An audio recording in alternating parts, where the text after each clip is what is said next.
Welcome to Fire Breathing Kittens, an actual play podcast. Every episode microplot is a complete adventure with a beginning and an end that fits into the overarching macroplot of the whole season. Because they stand sturdily on their own, you can listen to these adventures in any order and can skip the ones you don't enjoy. Today we are playing the combat mechanics from a game called Resolute 2nd Edition. It's our first time playing, so we are probably going to make some mistakes. If you enjoy these mechanics, you can find the game at DriveThruRPG. Just search for Resolute 2nd Edition. Build your own character and play a game. Speaking of games playing with your friends, today we're joined by Barbara. Hey everyone, I'm Barbara Anjali. I'm a centaur. I have teal hair and I have some potions. And then for me playing Barbara, I've got this bingo checklist thing, like a bingo card, but it's got vocab words on it from the movie Clueless that I watched in preparation for playing this character. And anytime someone in the movie Clueless said a phrase like Hagsville that I don't use in my common vernacular, I wrote it down and I'm going to try to use it in the game. Oh, joy. We're joined by Cal. Hello, Cal is a bird person. He is a mild-mannered HR manager, and he has his alter ego, which I'm sure everybody knows it by now. So I'm just going to come out and say it. He's super cred. You're welcome. He dresses in his mild-mannered form in a black pinstriped suit with a red tie and a white shirt. And he has a mustache because apparently one of his guildmates keeps confusing him with Super Crud. So he had to put in a fake mustache, which is just a worm, which is alive. And he has not eaten it. And in his alter ego, he wears spandex with his underwear on the outside, with a big C on his chest and a cape. We are also joined by Chico.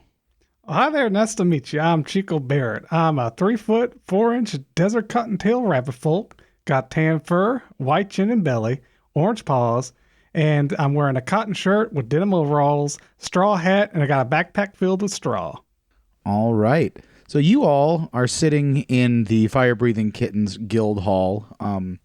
As your characters know, the River Emu that flows through Nicomoy has become undrinkable. People that approach it are getting hydrophobia and are just afraid to drink the water. So the city of Nicomoy has started doing water handout programs for the population to try to get people, drinking clean water. Anybody that doesn't have access to a well is reliant on the city. But because of that, crime around water has skyrocketed.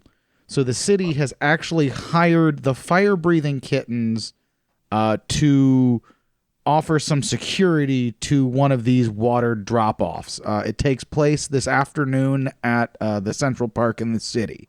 And that is where we pick up our adventure. So you guys are at the guild hall. It's not till this afternoon, so you can either head straight there or do other things before we get started, depending on what you guys want to do. Chico is really excited because now he's thinking, oh man, I can finally be the hero. I've got that suit and be a hero just like Batmoth told me I could be. This is great. I can't wait. Cal is finishing up a lecture in the corner. And that's why you do not touch them there. Got it? I got it. I won't do it again. I'm sorry. I know you're new, and it's forgivable, but you do it again, I'm going to have to write you up. And I don't want to do that. Yeah. Barbara, what did he do? Why is he yelling at you? No, it's not between you and her, unless, are you the victim? No. Then it's not you don't need to know. Oh, all right. Well, do better, Barbara.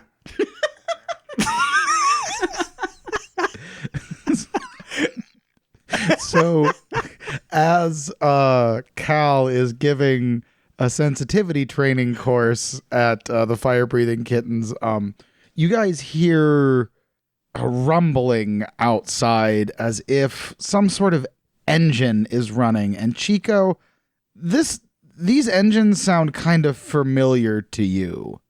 Oh man, are those steam powered race cars like from that one race I was with all of my friends and fire breathing kittens? This sounds like fun. I want to check it out. So I'll you're go going out there. outside? Mm-hmm. Okay. As you get outside, you see some familiar vehicles peeling around the corner in front of fire breathing kittens. They are some of the same cars that you raced against in Trickomoy Drift. Ah. And they seem to be headed in the general direction of the city park. Okay. Chico is gonna run back in and say, "Hey, everyone! There's some criminals in these big old vehicles, and they're heading towards the city park. I bet they're up to something no good. We gotta stop them." Well, for those of you that didn't hear Trickomoy Drift early in the season, they're not huge cars. These are driven by goblins and small folks by and large. So these are think like Toadstool driving in Mario Kart kind of cars mostly. They are not huge vehicles, although I guess some of them can fit up to 4 raccoons in them. So I figured they were big monster trucks that a whole army of goblins were driving. that's not how I pictured. I pictured it as kind of like maybe like a Hummer for goblins. They're not very huge, almost like a little kid car. But I'm the DM, so they're either way. they're about the size of those Barbie Jeeps. And Chico's like, "They're huge, they're monstrous," and they're just everyone can look outside and see them. They're making a lot of noise, I'd imagine. They sound like they're huge, but they do go very fast. They're so fast they're gonna hurt someone. When things go fast, I want to run with them. Like if you've ever taken off on your bike with your pet dog or like with your horse next to you, they'll match your speed. Can I chase after them? So Chico runs inside. Did you run out with Chico, or are you waiting for Chico to come in and tell you guys what's going on? I imagine my desire to leave the situation with Cal is high, and I might have been outside already. Okay. Then yeah, you can run after them. Let me pull up. Yeah. It will be a contested speed roll. Because you're a little bit behind, I'm going to give them a higher rank than they normally get in speed, because they've got a little bit of a head start on you, but with your speed, it shouldn't be a problem. So go ahead and roll a speed roll for me, which is going to be a 2d6 plus... What is your speed? +7. +7. Ooh. So your speed is real fast. 12. 12. And they got... Okay, so you caught up to them. You are now running beside one of their vehicles. What would hey guys, you like what's to do? the buzz? They kind of look over at you and they're very shocked that there's this presumably beautiful centaur, very fashionably dressed, running right next to their running right next to them, and they kind of shoot you a weird look and try to veer away from you because they don't know what exactly is going on with this. Hello. You go, what do you want? I just love hauling ass, don't you? Yeah, hauling ass is fun. You're hauling a lot of ass, sweetie. And they high five each other. So where are we headed? Where are you headed, honey? Oh, they're creepy. Yeah, they're goblins. They're in a biker gang. They're not upstanding citizens. But Cal told me to stop kicking people. No, he told you to stop touching people there. So I can kick them elsewhere? I think I'm gonna be like, as if, and then I stop running. Because it's not good to attack random people. And then I go back to the guild hall. They speed off around the corner, looking a little relieved that you didn't kick their car, seeing as you are bigger than their vehicle is. Yeah, it's a horse person versus a Barbie car. Barbie versus Barbie car. Yeah, I head back to the guild hall and I'm like, they reek. And according to lore, goblins actually do stink, so that is not an untrue statement. All right, I hit like 6. I'm going to put the bingo card down for a little bit. That's impressive in the first couple of minutes, I have to say. The more I do now, the less I have to look at that later. Knock it out as soon as you can. Then you can relax. So is there anything you guys want to do before the security detail starts? Well, if they're preparing to send us over to deal with those criminals, I'm going to. I gotta get changed. I gotta get into my crime fighting outfit. And Chico goes into a closet and he starts to put on his little cotton onesie, like crocheted cotton onesie he got from Batmoth. It's a yellow onesie with a red R emblazoned on the chest for Rabbit. Is this your first time wearing that costume? No, Chico has tried multiple times to be a superhero, but it never. Like there was one time he wore it for an extra protection, and he just looked like he was wearing pajamas and eating popcorn. There wasn't even danger. He was just wearing his pajamas. So this is the first time he's like, yes, finally. Okay. All right. Is there a mask that's included in that, or is your face just still Chico? My face is still Chico. I just look like a rabbit wearing yellow pajamas with a it looks like your typical Batman Halloween costume you see a little kid wearing. That's pretty much what Chico's wearing. I'm digging it. All right. Minus the mask. Yeah, minus the mask. But surprisingly, it's enchanted to actually give a bit of defense. Okay. Because that was something that was hinted at in previous adventures when he'd wear it. Anytime he'd have some kind of armor or some special whatever, and he'd be wearing it, it was because it was like magically enchanted to give extra armor or evasion or something.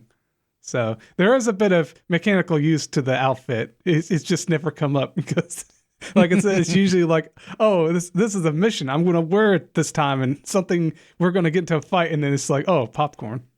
Ooh, popcorn. All right, so you guys make it to the city park, no problem. There is a very small police presence there, and as in there is one police officer, and it is Bridget Hawk, who Chico, you will remember as the inspector who was there for you guys in Trickamoy Drift. She's in her wheelchair. She is sort of doing a perimeter walk, making sure that the people are all staying in line and acting orderly as they are getting in line to get their water allotment for the day.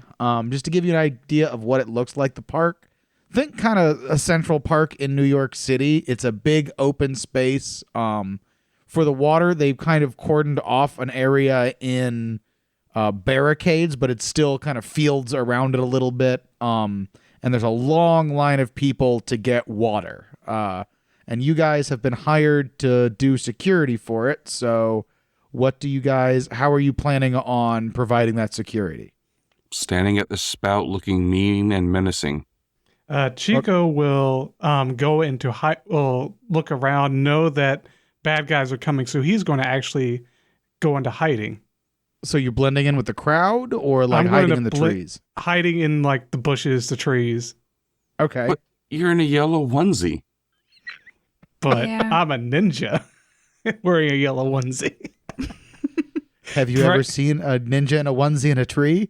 Perfect camouflage. And I've got decoys. You see scarecrows start popping around. So lots of yellow onesies. Yep.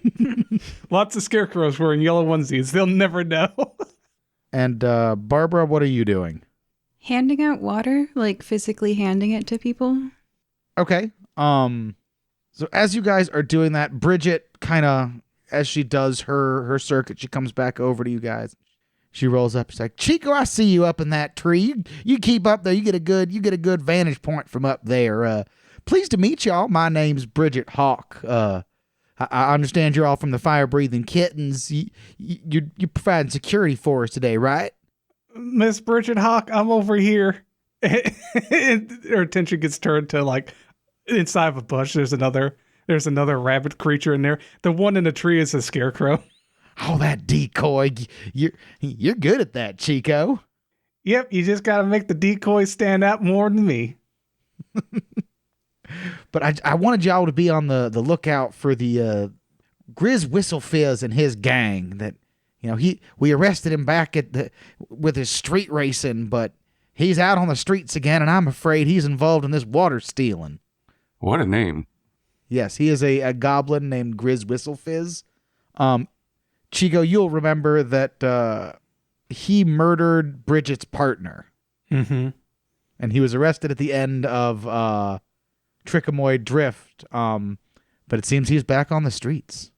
Mm-hmm. Boy, they don't sentence you very much at all for murder, do they? Well, when you get a high-powered, slippery attorney like he gets off on technicalities, but I got my eyes on him now. Hmm.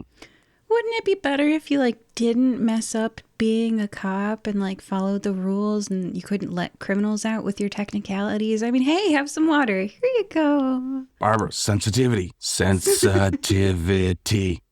Well, Water? It wasn't the cops. It was the attorneys filed the wrong paperwork, didn't check a box or something. She rolls away. She's very muttering under her breath about Bye-bye, Miss paperwork. Bridget. That's not the attorney's job.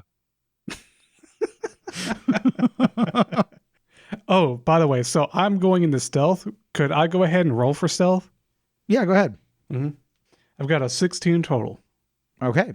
Just so you know, in this game, one of the things they talk about is a static 7, which for most things that are unopposed, it's just a for hiding, unless someone is actively looking for you, it's if you roll above a 7, you're gonna do it. But because you guys are high enough level, basically, unless someone is actively looking for you or scanning the area, you are going to be hidden because you're a high enough level person because you can't get below a 7. Right? You have +6 on yours, don't you? +7. +7. So yeah, unless someone's looking for you, you will be hidden, or unless someone's actively scanning the area, you will be hidden. And the book says that after +5, you get a +5 in stealth. You can technically say you can have invisibility at that point. I wouldn't necessarily call it invisibility. I'd just say hidden in plain sight. I'm so plain that I'm just invisible to anyone looking for me. And I play that out as I have all these decoy scarecrows that I just kind of look like a normal scarecrow. Works for me. All right, so are any of you outside of the barricades? Are you all performing security inside of the cordoned off area? I'd say inside. And all my decoys are inside as well, just all over the place. Barbara is giving out water and Cal is standing in front looking menacing. And yeah, we're all inside. Okay. So you guys hear that rumbling again. And it's not in the park. It seems to be outside of the park. Chico, are you hungry again?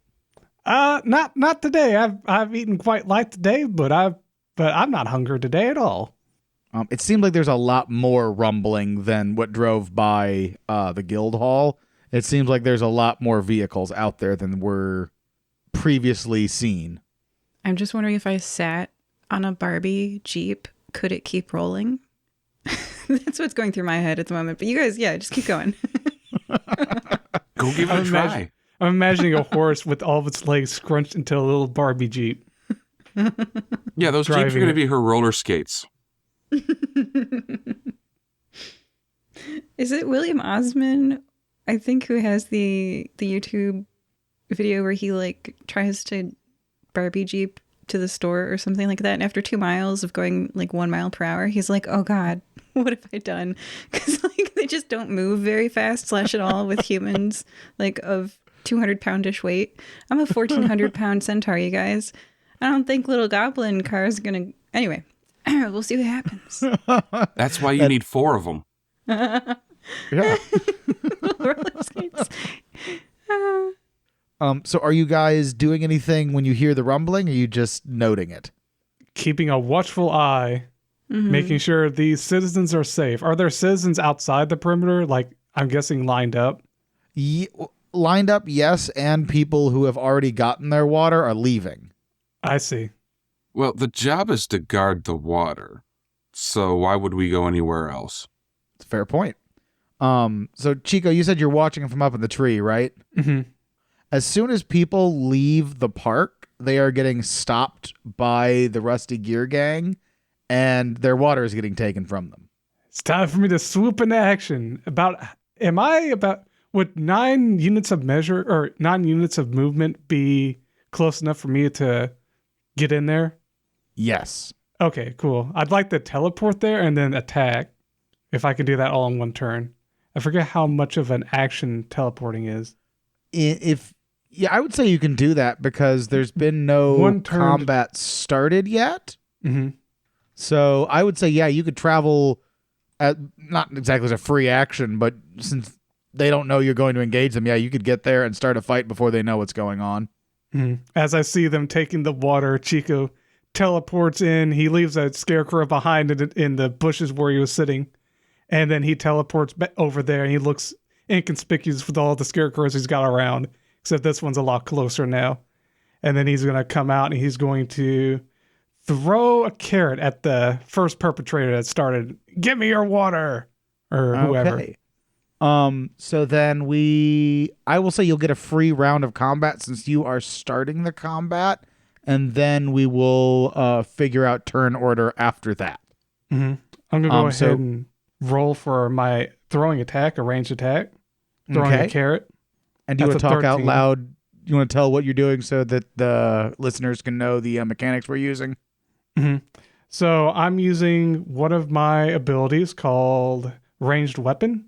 I put 6 into that skill. So all these abilities require a roll of 2d6 plus whatever whatever your rank in that ability is. So roll 2d6 plus 6, got 13 total to hit. And their evade is going to be 7.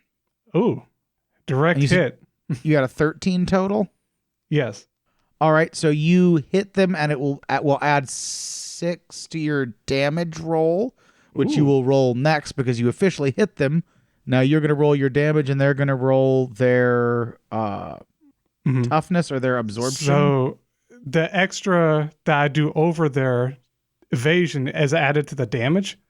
Yes, you'll add that to your damage and they will see how much they soak up. Because I've actually put into an ability called accuracy, and I've got 6 points in that, which adds that rank to my damage as well. And I've got accuracy 6. So I'd roll 2d6 plus 6 plus 6. Yep. And that'll be the damage I deal. And then they'll subtract their toughness from it, which is how much they'll soak up. Mm-hmm. So 18 from that carrot throw. Okay. They got a 12 for their toughness. So a 24 would do 2 wounds because each order of magnitude above what theirs is an additional wound. So you've dealt 1 wound to them. Well, 1 wound to one of them. There are 4 of them that are close enough to engage with you. Mm-hmm. And that guy with 1 wound is not looking pretty. Mm-hmm. That is a complex way to calculate hit and damage. Oh, yeah. Yes, it is. But it does make combat very dynamic. In my practice combats I ran with this, it's not like, oh, well, I just need a 16 to hit and I'll just roll 16s all the time. It's like, well, he got a really good dodge that time, so you need like a 21 to hit him this time. But it does make it complicated. Mm-hmm. As Chico says after throwing that carrot and hitting him, direct body shot. "Stop it, thief!" He goes, "Ugh, who are you?" "I'm Rabbit. Nice to meet you." They look at each other kind of confused, and then it is 2d6 plus your speed. Am I right about that for turn order? Yes. And I've got, let me see why I roll. Oh, I rolled low. I got 5 total. Okay. They are going to go before you. But the way this works, again, because this game's a little complicated, you have to declare because combat is broken down into 2 phases. There's the prep phase and then basically the go phase. They actually call it the preparation phase and the resolution phase. Preparation phase, you declare what you're doing and you can get pluses and minuses on it based on what you have declared. And you have to declare what you are doing first since you lost the roll, so they can react to you and you can't react to them. So seeing that I'm outnumbered and I need help, my first idea would be to burrow and then go back to the center to hopefully shake them off and have my friends come to help me. Okay, so essentially you're trying to say anything to us. Yeah, I'm still handing out water. Maybe you guys heard me say, "Stop, thief!" I believe you teleported and then yelled it in their face. Yeah. No, we didn't hear anything. I'm looking at this other yellow scarecrow in a tree, and I'm like, oh, Chico's doing well. Oh, no. Oh, darn it. And then I rolled minimum for speed. Well, I need to go back. I've got to get whooped. I got my wounds counter ready to start subtracting. You do see Bridget trying to get to you because she sees that there's a crime in progress. Bridget, the eagle-eyed. And I'm stopping it because I'm Rabbit. Nice to meet you. It's going to be my new catchphrase. If you survive. All right, so what is your evasion roll? Oh, I do have evasion, and I have it high because, yeah, I'm a ninja. They're trying to shoot you. Oh, no. God darn it. Okay, yeah. Do I have to roll evasion for each shot? Let's just say no, because that's gonna save me a little bit of rolling. Just roll 1 evasion. Okay. Yeah, let me go ahead and roll it. 2d6 plus 6. Oh, wow. I rolled minimum again. 8. You know what? I'm gonna let you roll for each one then, because I don't want to kill you. Because the first one hits you by plus 8. Mm-hmm. Let me go ahead and The roll second again. one would have missed you. Ooh, that was really Okay. bad. I got 12 on the second one. Okay, he misses you, and what's your third one? 8. I rolled minimum again.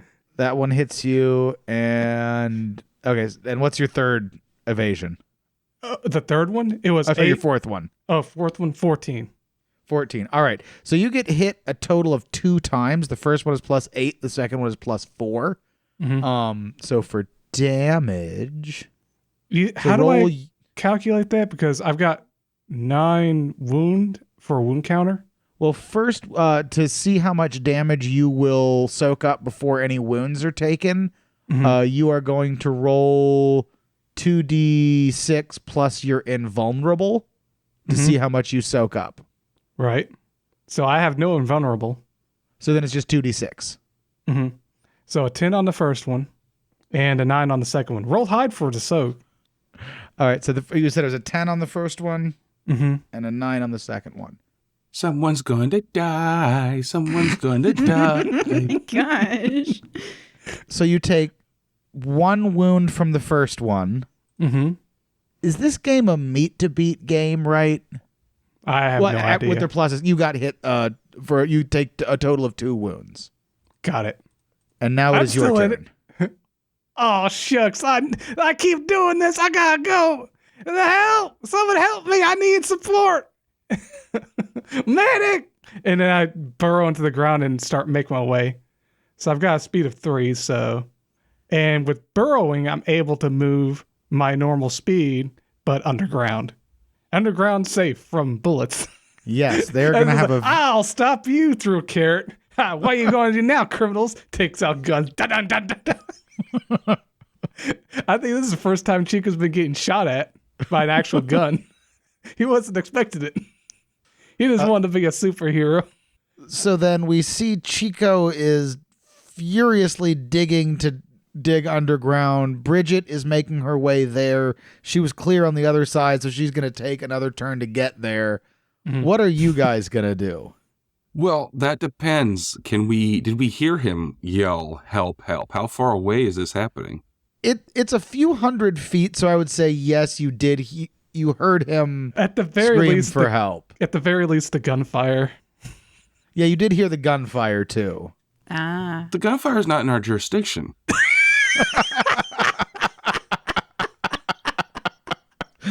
I freaking love Cal right now.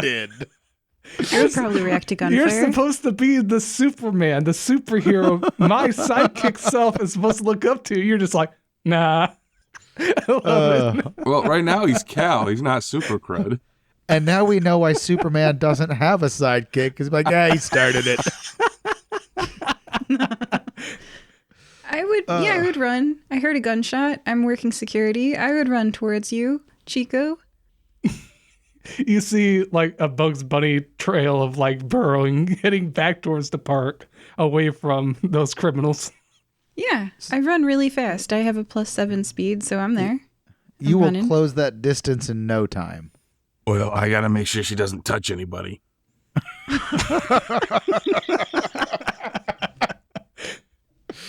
Okay. What is your speed, Cal? I got a flight speed of 5. Are you flying or are you running? Cal flies whenever he has a choice. He's bird person. Oh, that's right. You're an Aerocroaker. I forgot about that. Okay. So roll 2d6 plus your speed to see if you'll get there this turn. That's going to be 7 plus 5, 12. No problem. You will be there this turn. And Barbara, what did you get? Oh, me too. 17. Okay, yeah, you are, before you even think about it, you're there. So Chico is desperately digging away, and now we are going to roll to see turn order. I'm just going to roll all of theirs together. All right, they got a 13. I got a 16. What are we rolling, adding to our roll? Speed. Speed. Oh, okay. I rolled Snake Eyes, so that's going to be Wow. 7. GM, do I roll again? Yes. Okay. You roll every turn you roll it, because turn order can change every turn. I see. Okay, I rolled better. I forgot to add 6, 9 total. 9. So would Snake Eyes be like a crit fail, while double sixes be a crit success? There is no crit fail and crit success in this. It's degrees of failure and success. Dang, Thank But God, with- because I rolled 3 Snake Eyes already. All right. So the order is Barbara's going to go first, followed by the bad guys, followed by Chico, followed by Cal. So Cal, what are you planning on doing? Because in the rules, there are specific things you can do in your preparation phase to get bonuses. If you look on the rules, you can use an ability, move up to your speed before you attack, ready your first action, which will give you a +3, or you can ready your defenses. Well, what Cal will do is he will burst in there, see what's going on, do a quick change somewhere where he can hide, and then come in swinging. Okay, so you're going to prepare to attack, so you'll get a +3 to attack next turn. Whoop, whoop. Chico, what are you planning on doing? What I'm going to do is, once everything's been going down, I'm going to pop out of the ground and activate my duplications. So all those scarecrows I have around the park are going to teleport in, and because all my duplications are able to do all the moves I have except duplication, and they can do all attack,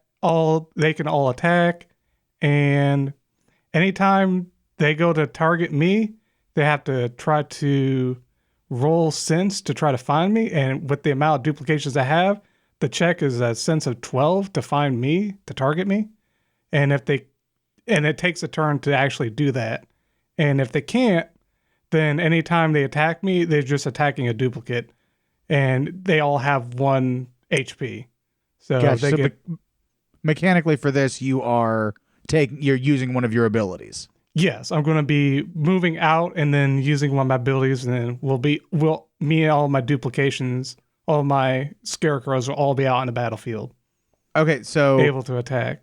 you can either move up to your speed or flight rating or use an ability. in prep phase. Okay. So your prep phase, you are moving up to your speed to get back out of your hole and back into combat, correct? And then for your turn, you're going to use your ability to duplicate. Am I understanding that correctly? I can do them both on the same turn, or is that... That is my understanding, that you're going to prep phase is you're going to move, and then your resolution phase, you're going to use your ability. That is my understanding of it. Yes. If you guys disagree, this is my first time playing it too. If you disagree with how I am interpreting the rules, please, please, please call me out on it, because I'm definitely shaky on these rules. They're a little more complicated than I realized when I first decided to play this game. As far as I'm aware, with most games, you can move and then do an action.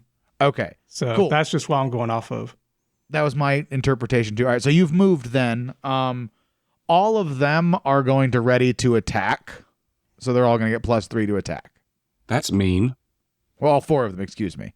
That's even And meaner. then, Barbara, what are you going to do? I have a saddle on, sort of like how some clothes you wear for the comfort of other people, you know? Mhm. Like guys' suits, you know? Those are comfy. You're wearing those for other people. No. I'm wearing the saddle for no. Oh, shaking. I'm- Not even for other people. Nope. Uh-uh. So I'm wearing a saddle and a lot of saddle bags, and I reach into one of the saddle bags and I pull out a bottle, and it's got liquid in it. And on my turn, I'm gonna ranged weapon and accuracy to see how many things. And I've got this like random spell generator, and it's sunburst. So I'm gonna do a bunch of light damage to them. All right, so you are preparing your first action, which is going to give you a plus to that. And now you get to go first. So since you've readied your first action, I do You have get a a plus- question. So technically, here's the wording for this. Ranged weapon. You have a weapon that gives you a ranged physical attack to rating range. Roll your rating to attack, roll accuracy for damage, right? But it doesn't say how many enemies I attack. Oh, I got it. I found it. It's the mooks section. Sorry, I wasn't searching for the word mook. Oh, you moo. It's on the bottom right of page 9, battling mooks. Now the question is, were these mooks? You know, and it does say you take a simultaneous attack against a number of mooks equal to the rating of your attack ability. So you can attack 4 zombies with a fighting of +4. So my +10 totally does work for mooks. Got it. cool. They got to be mooks. I'm sorry. Yeah. That is the term in the game. Yes, those guys were considered mooks. They were low-level cannon fodder. Well, there you go. It- Perfect. All right. See, was all listeners. Yeah, we follow rules. Look at that. Even when we don't know them, apparently. Instinctively knowing the rules. Look at us. I feel like this game will take a couple of plays to really get the rules, but once you get it, it can be smooth and easy. It just seems like some of the rules are a little complicated for me. But anyway, DM calling it, you can hit up to 10 people at once. So 4 enemies and 6 bystanders. Yes. Now, I will say if people are closed in melee combat, you will have a hard time not hitting them. Yeah, that's fair. I am, it's not the first time. But right now, The greed of Mr. Greenleaf may have taken out some poor innocent carnival goers. hey, nobody died. Despite Barbara's best efforts. Some apparently. children got knocked unconscious, but hey, that's just the price of doing business, baby. This is very on theme for her. Yeah, actually, if it hits everyone, including pedestrians, I accept that. Well, I will say for at least this round, everybody's kind of backed off because there's open gunfire. That you guys are the only ones close, and since nobody's closed for melee combat yet, that you're only gonna hit the four goblins. Okay. So roll to hit, and with a +10, I'm pretty sure you're gonna hit because I'd have to roll double sixes. Well, 18. 5 and a 6. Okay. They got a 14. So yours is +4 for your damage. So now roll your accuracy for damage. 19. They got a 10. Is that with your plus from the last one? No, that would be 23. Okay, then you did 2 wounds to all of them? This is why I kill bystanders. Um, And what that looks like is because I got this random spell generator to see which potion I grabbed. So what that looks like is I reach to my saddlebag, I pull out a glass bottle. I seem to not be particularly picky about which glass bottle I pulled out. I throw it, and when it hits a kobold in the forehead, it explodes like a mushroom cloud of light. So you all see this just huge flash of light after Barbara throws her potion bottle, and when your sight clears, you see 4 unconscious goblins laying there, and Barbara will get there at the end of this turn, but you guys get to decide if you're going to defeat these guys or do the coup de grace and kill the goblins. Keep in mind, there's a lot of bystanders and there's a policeman literally on their way. I know what I'm doing. Well, I'll But I'm tell not you saying what. it. I'll tell you what Cal's going to do. When he sees what happened, he doesn't have to do his quick change. He doesn't have to come out. So he's going to stay Cal. And no, he's not going to kill nobody. Yeah, Barbara doesn't kill except for crowds of people. Oh, wait. I actually can't do what I was thinking. Okay, that's fine. I was going to do a very Chico thing, but no, I can't because I don't have enough actions to do so. Chico will I pop will- out of the ground and say, "We're ready!" And then all of his duplications will be there. And that'll be Combat the is end of his over. turn. Mhm. Do a Chico thing. Combat's over. Do a Chico thing. You have as many actions as you want. All right, I'm going. Me and all of my duplications are not knowing that they were taken out by because I was on the ground. I just popped out.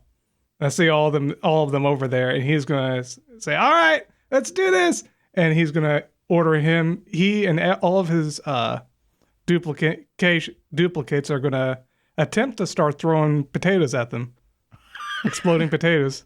So wait, you're throwing exploding potatoes at the unconscious. Yes, Goblins? myself and my 6 duplicates. So that's a potato from each of us. So Chico's killing them. So you, Unintentionally. If you guys want to stop him, I mean, that's fine. That's happened before. This is very on brand of people stopping him. But he doesn't know. So you all see Chico get his grenade potatoes ready, and I'll give you all a chance to do something before Chico launches his murder grenades. I have one ranged activity, and that's a potion. And I already clicked random spell. Do you want to know what happened? Yes? The random spell was Wall of Ice. Oh, So I protect them. Okay. cool. So Chico's That's people all wind up to throw their potatoes, and Barbara, is it just a throw of the potion bottle to break in front of them? Yeah. Okay. The potatoes all bounce and roll back towards you guys, Chico, because they've hit a wall that is now right in front of you that wasn't there. Wait, would they bounce back because there's a wall of ice and the potatoes are energy projection fire because they're Oh, hot okay. potatoes. I was thinking like a grenade sort of thing. Hot potato, I get it. All right, so they hit the wall and like sizzle and melt a couple of spots. And that's when you guys realize that Bridget should have been there by now. And she's she not got a at flat the tire. fight scene. Looks like I wasn't prepared for their wall of ice. And I I will look say- around. Where's Bridget? There is sort of pandemonium going around since gunshots have happened, and there was clearly a massive explosion of light. So there are people running all over the place. There is general chaos. What are you guys going to do? Cal's up in the air so he can get a bird's eye view. Get it? Bird. From your point, are you? From your point of view, you can see the water truck is gone. Chico, Cal, where are you? you got the water truck stolen. I got the water truck stolen. Cal opens his notebook that he hasn't had to bring out in a long time. Chico utterly failed in his job, got the water truck stolen. Chico looks up, narrows his eyes. He sees him drawing writing, doing something with the book. Oh, you got one too? And he pulls out his sketchbook. You like to draw? No, I'm writing down your violations. Violations? What's that? Oh, you'll find about it later. Don't worry. Okie dokie. He puts back his sketchbook. They hear that, Barbara? I got a violation. That sounds pretty important. You're first of many. Is this what it's like to become a superhero? Yeah, actually. And then they ask you to pay for repairs. Oh, I'm really good at that. That happened a while back. Do you remember that? I remember when the water supply got poisoned that one time. That was my fault, but they had me pay for repairs. But then I became good friends with Xavier. Wow, that sounds kicking. So y'all are having this nice chat as pandemonium is breaking out. You hear Barbara's voice kind of over the din, like, "Where are the fire-breathing kittens?" Bridget's Hi. voice. Oh, sorry, Bridget, not Barbara. You're Barbara. Other B name. So you hear Bridget screaming about the fire-breathing kittens. You have 4 unconscious goblins at your feet that still have their guns in their hands. What would you all like to do? Is there any clue into which way the water truck went? Not from your vantage point. Actually, let me... Hold on, Can I look. see the yelling cop? Yes. She is over by the... where the water truck used to be. Okay. I'm going to fly down, grab Chico by the collar, and escort him over there. No more disappearing. Dummy. Let's go! Chico's just excited. He doesn't feel like he's traveling. He's flying now. He's a superhero. You coming, Barbara, Barb? Wait, what was that? Are you coming, Barb? Yeah. Can you give me the 411 of what happened? Truck's gone. Chico got it stolen. Chico? I did. I don't know what happened. I'm You saving came the day. over here to start a fight. We had to come rescue you. The truck got stolen because of it. Oh shucks! Of course, I messed something up again. I'm sorry, everyone. So I drop him drop him in front of Miss Wheelie Cop. I'm sorry. I got the truck stolen. I'm gonna make this right. I promise. Do you bloodhound? I know you're a rabbit. How do you do tracking? I do have sense. Are you a dog rabbit? I have a bit of sense. I know. Yep. I start calling out into the wild. I have communication coyote. Oh yeah. I asked them for assistance. He is Cal. He is kind of a dog rabbit. and He's a coyote coyotes are now an urban problem as well. So as you're yipping, coyotes are coming out of... Do coyotes live in burrows or dens or They holes? What do they live in? probably dens. Dens? Dens, What do we call- dead Yeah. trees. They're kind of coming out of the underbrush, coming out of dens and things. Bridget looks very confused as to why there are these wild animals approaching people now, and you can see her talking into her radio like, "I need animal control on scene immediately. We might have some rabid animals coming out in the daytime around panicking humans." Wait, Miss Bridget, no, it's me. I'm the one calling the animals. They're my friends. "All right, cancel that. It's just a murderous rabbit folk calling his animals." Yeah, that. Anyway, yep. I'm telling them to like swallow the scent of like gas fumes of the truck and start running towards it in the direction. Okay. So we can follow. They sniff around the spot and they kind of go off to the street area and sniff around, and they're kind of lost once they get to the street because there's just so much gas smells there. They kind of meander down one of the streets, but they're not really sure. And Bridget's like, what are you talking to your animals about there?" I'm telling them to follow the scent of the truck. "Oh, well, we don't need to do that. I planted a tracking and listening device on their truck." A what and the who on the... There's a tracking / listening device planted on the truck, so we can just kind of follow it.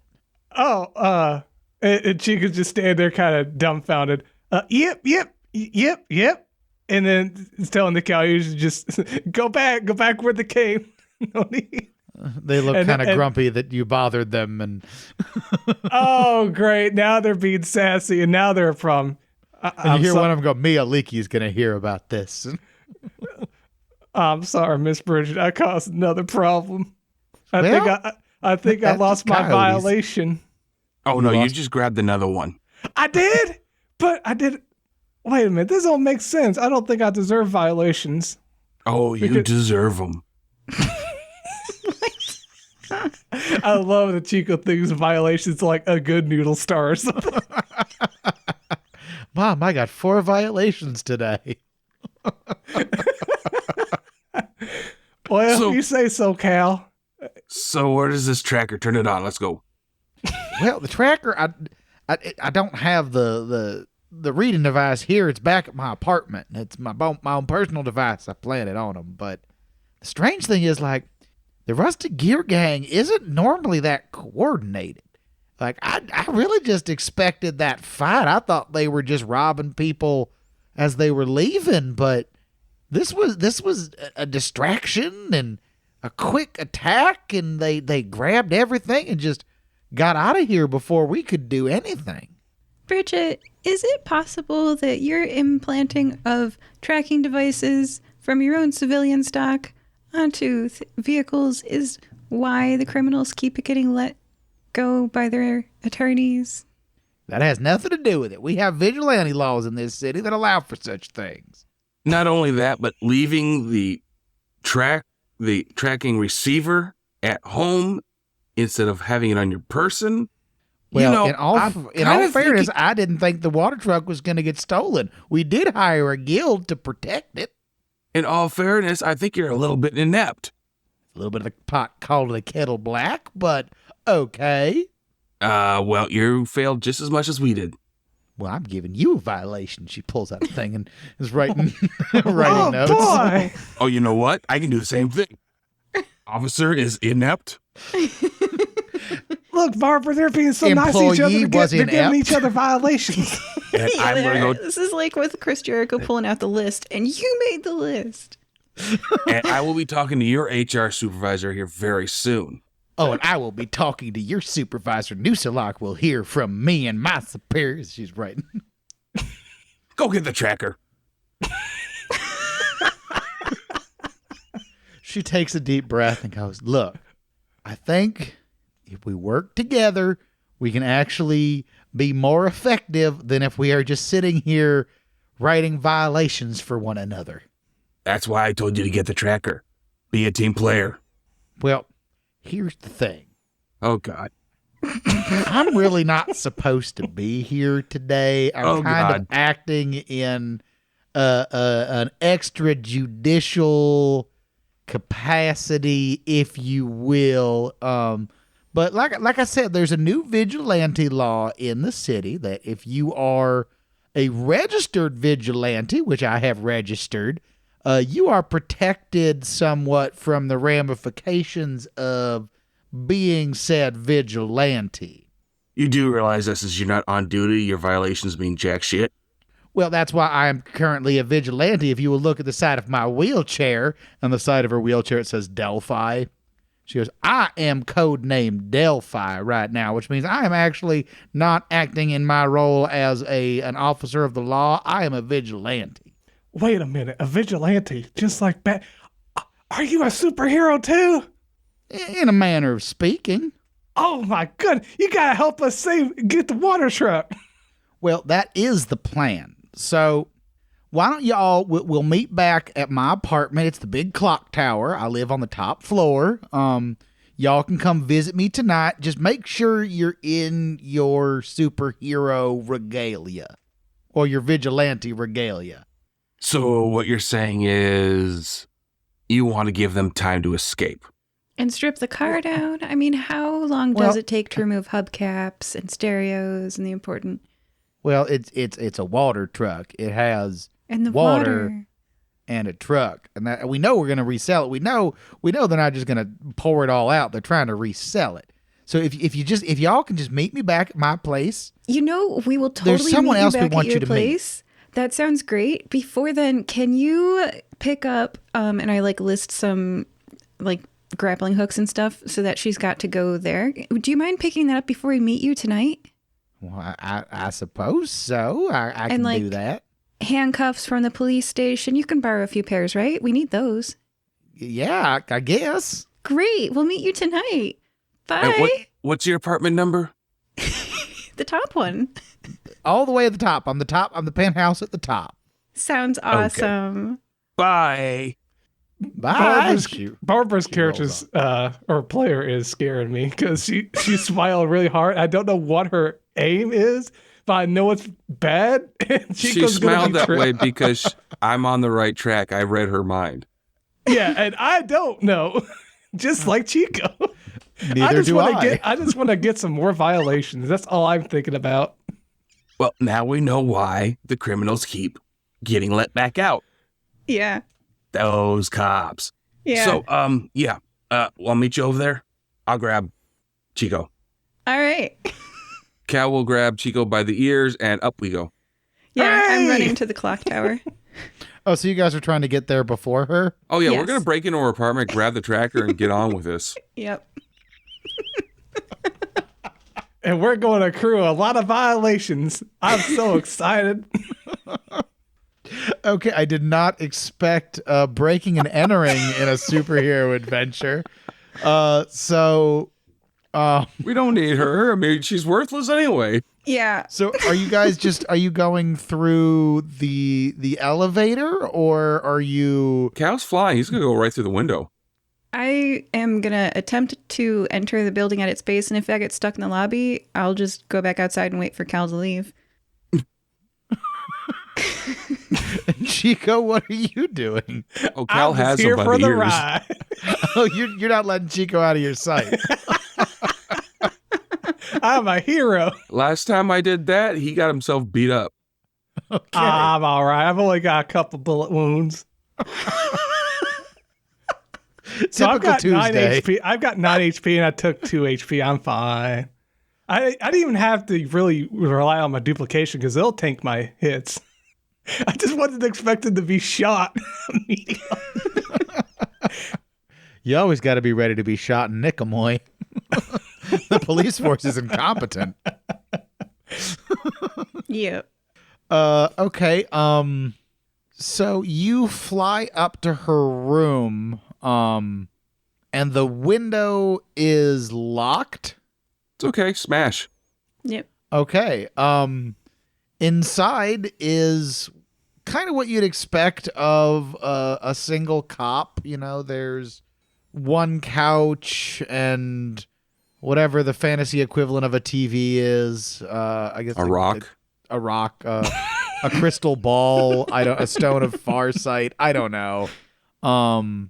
Some magazines. This is what you're in the living room, and then there's a small kitchenette off to the side, and then her bedroom door, and then presumably a bathroom and a closet off to one side. We're looking for the tracker. Chico, find the tracker, boy. Find the tracker. All right, let's see. Well, I don't think coyotes can get up here, so I'll try it myself. So I'm going to roll my sense. A 10 total. Okay. You find technology that seems...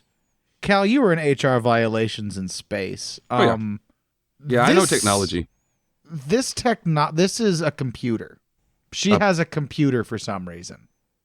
A peruder. Wow. Chico, Yeah, have Cal. you ever have you seen technology before, Chico? I don't think I've been in... Yeah, because you were in that one at the source of the River Emu, and you saw that crashed. Code I Purple. have. That's right. Code Purple. So you've seen broken computers. And a robot. That's true. So you have found a computer. Mm-hmm. And I would call Cal over and show him. Cal will Like, hey, take take it. a look at this thing. Cal will take it and boot it up. Okay. It is asking for a password. 1, 2, 3, 4.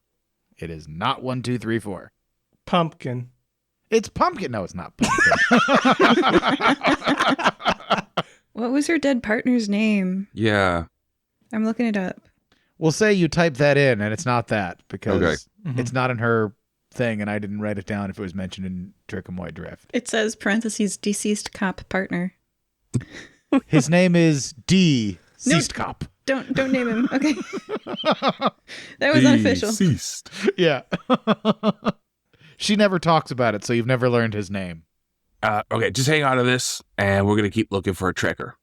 Alrighty. We tear the apartment up, try to find that find a tracker. You can't find anything. Okay, You kind of right. get the idea that it's on the computer. Got it. All right, you ready to go? Where we going? Barbara's down there. We're gonna go down there, but first, a la Moving Days. I don't know if you guys have listened to that yet, or not. This couch is going out the window. Oh man, All right. that is last season. I don't think you anybody just- remembers that. You're just throwing a couch out the window? Yep. For funsies? Yep. Are you looking before you throw it out, or are you just chucking it out the window? Oh no, I look. I'm gonna look for an empty spot. Okay, good, because I was going to make you roll to see if you hit a pedestrian if you didn't. So you drop it. Barbara standing down in the lobby.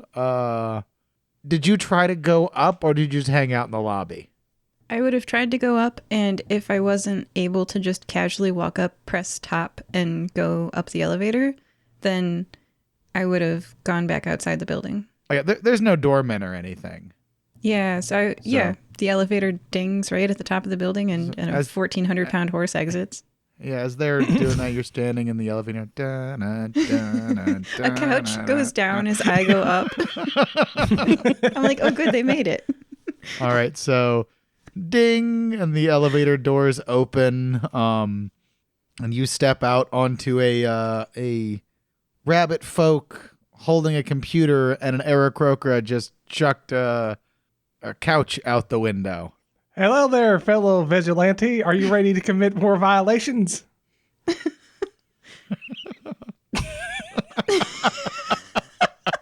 It just shows Cal, like, with his hands, like, after just pushing the couch out the window when Chico says that.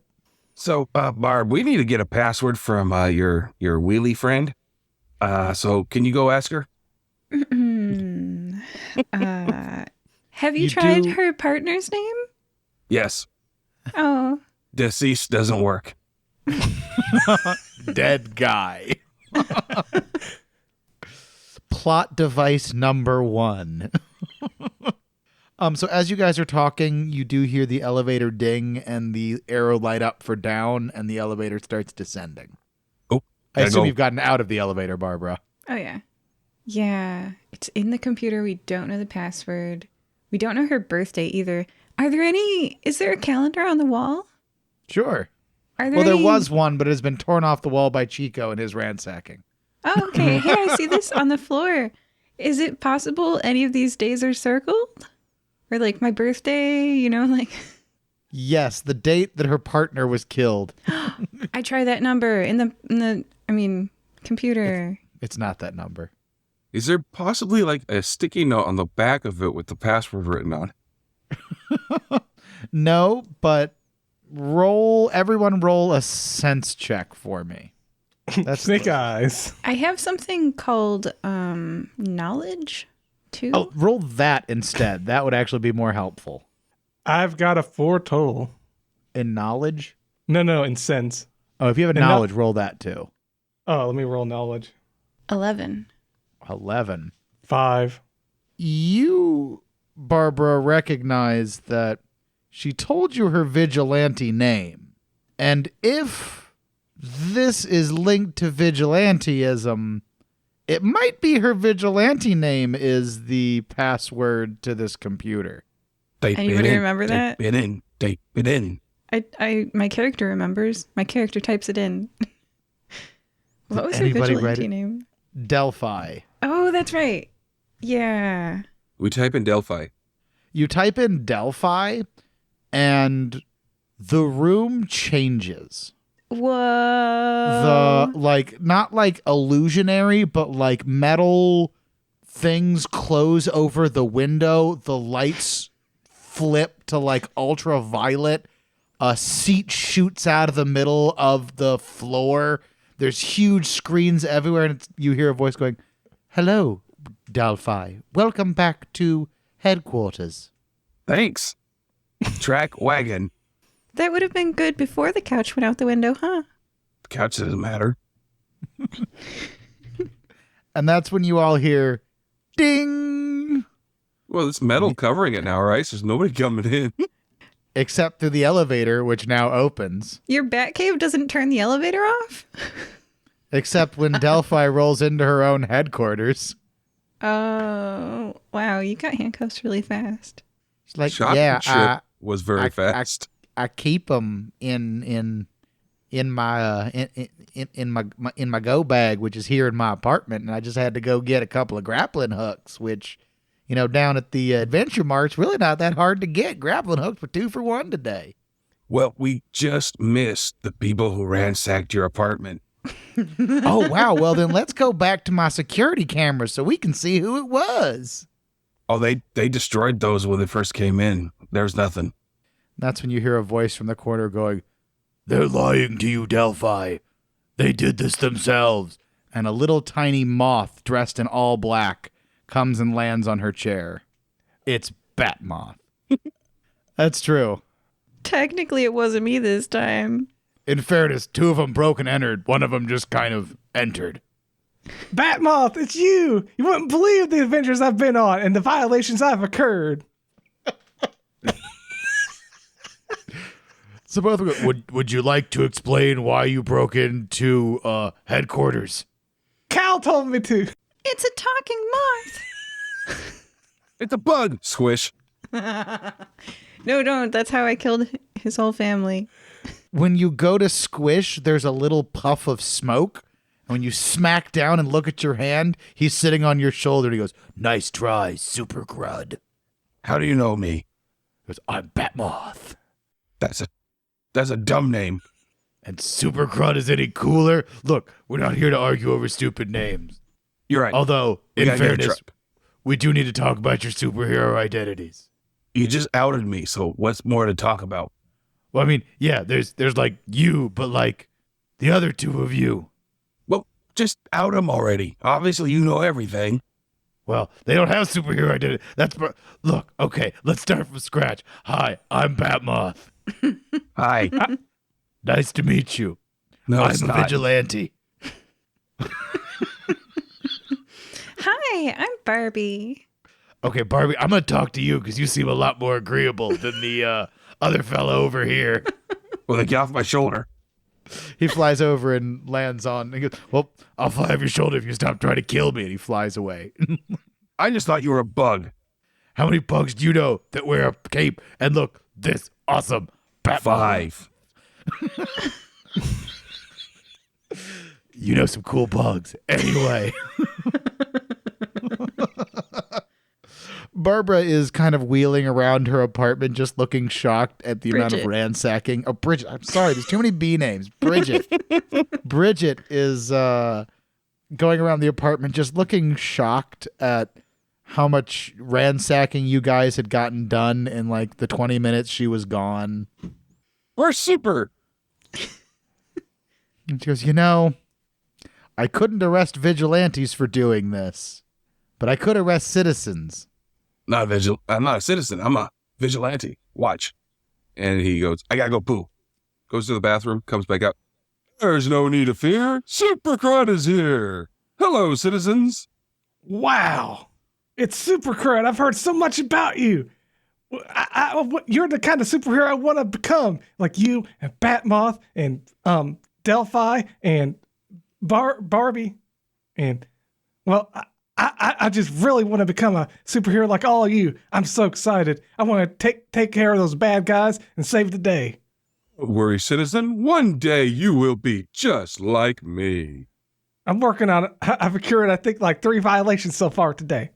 Violations aren't good, citizen. Wait, what are violations? No one's They're- telling me. They're bad things. Oh, no. What does that mean? How do I stop doing violations?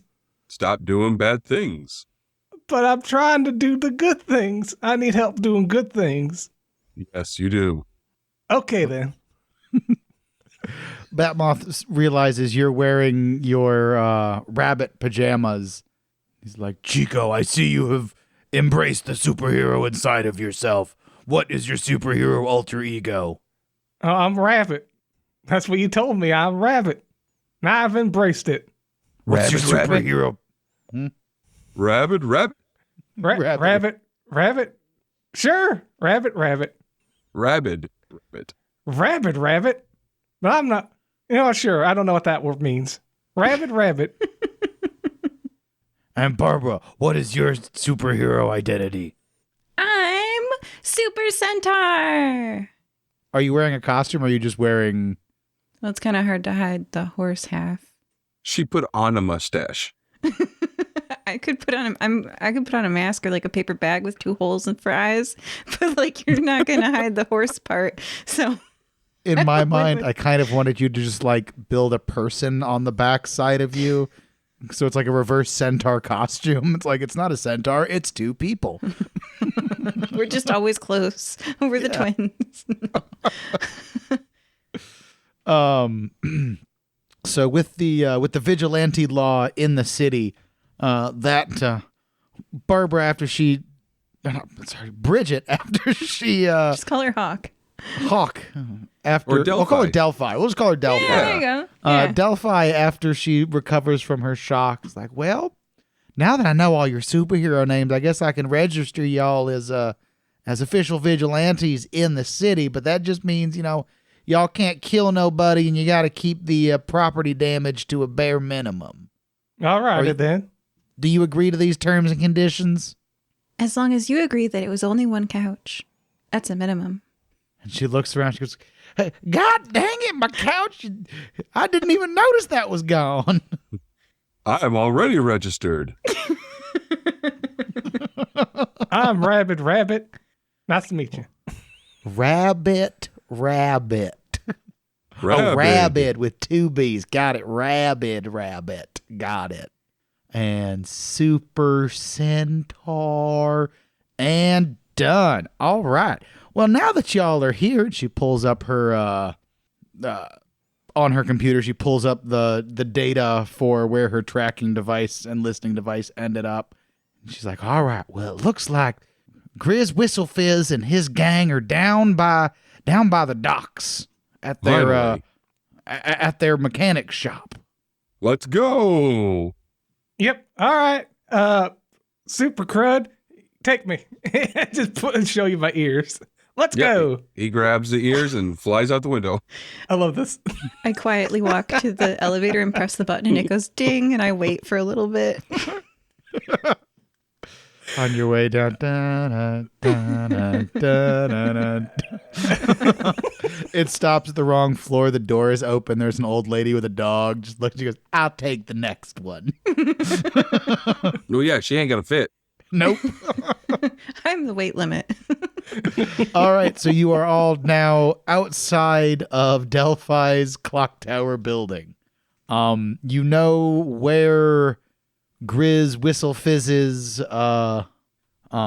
base of operations is, and I think that is a good place to take our break. So before we take a break, I believe we have a review that we would like someone to read. Who has a review for us? I have a review. This is from Whippersnapper456, and they say, 5 stars. I love this podcast. This is the best one I've ever listened to, especially that crud person.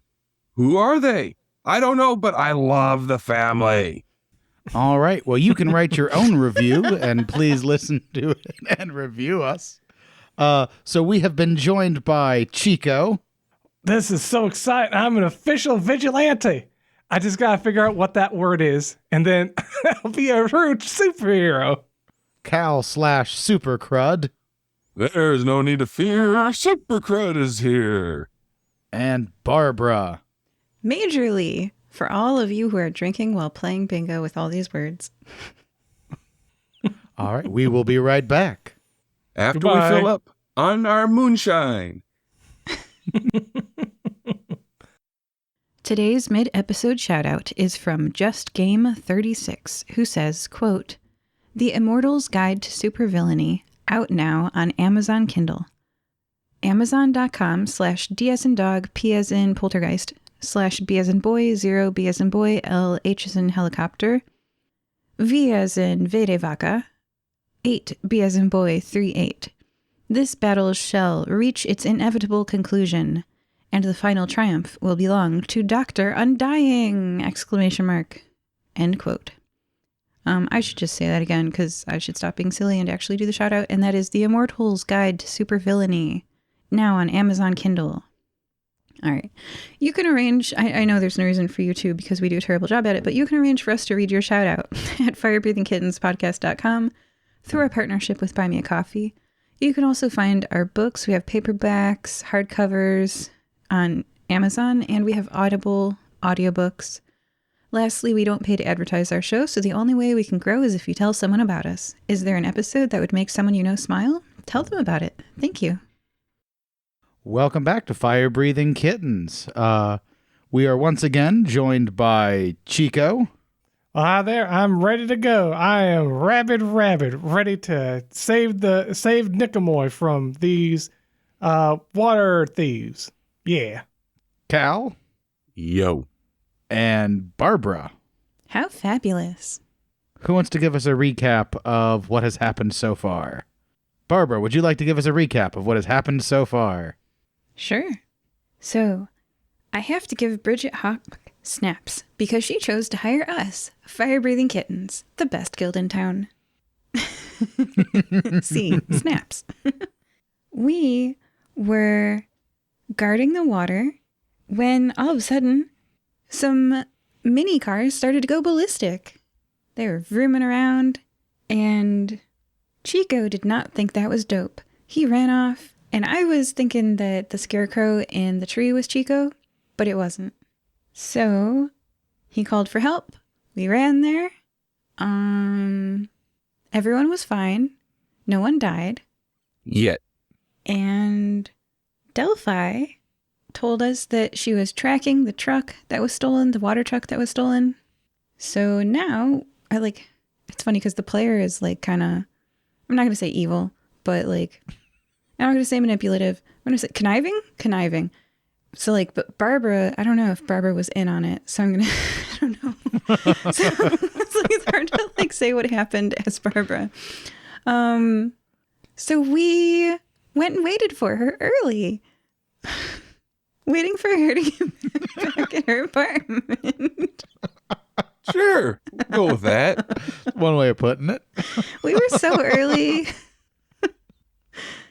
And here we are with Batmoth and Delphi learning about Grizz Whistlefizz's gang of goblins, which has a hideout at the docks. Yes, they have a mechanic shop at the docks. Let's get them.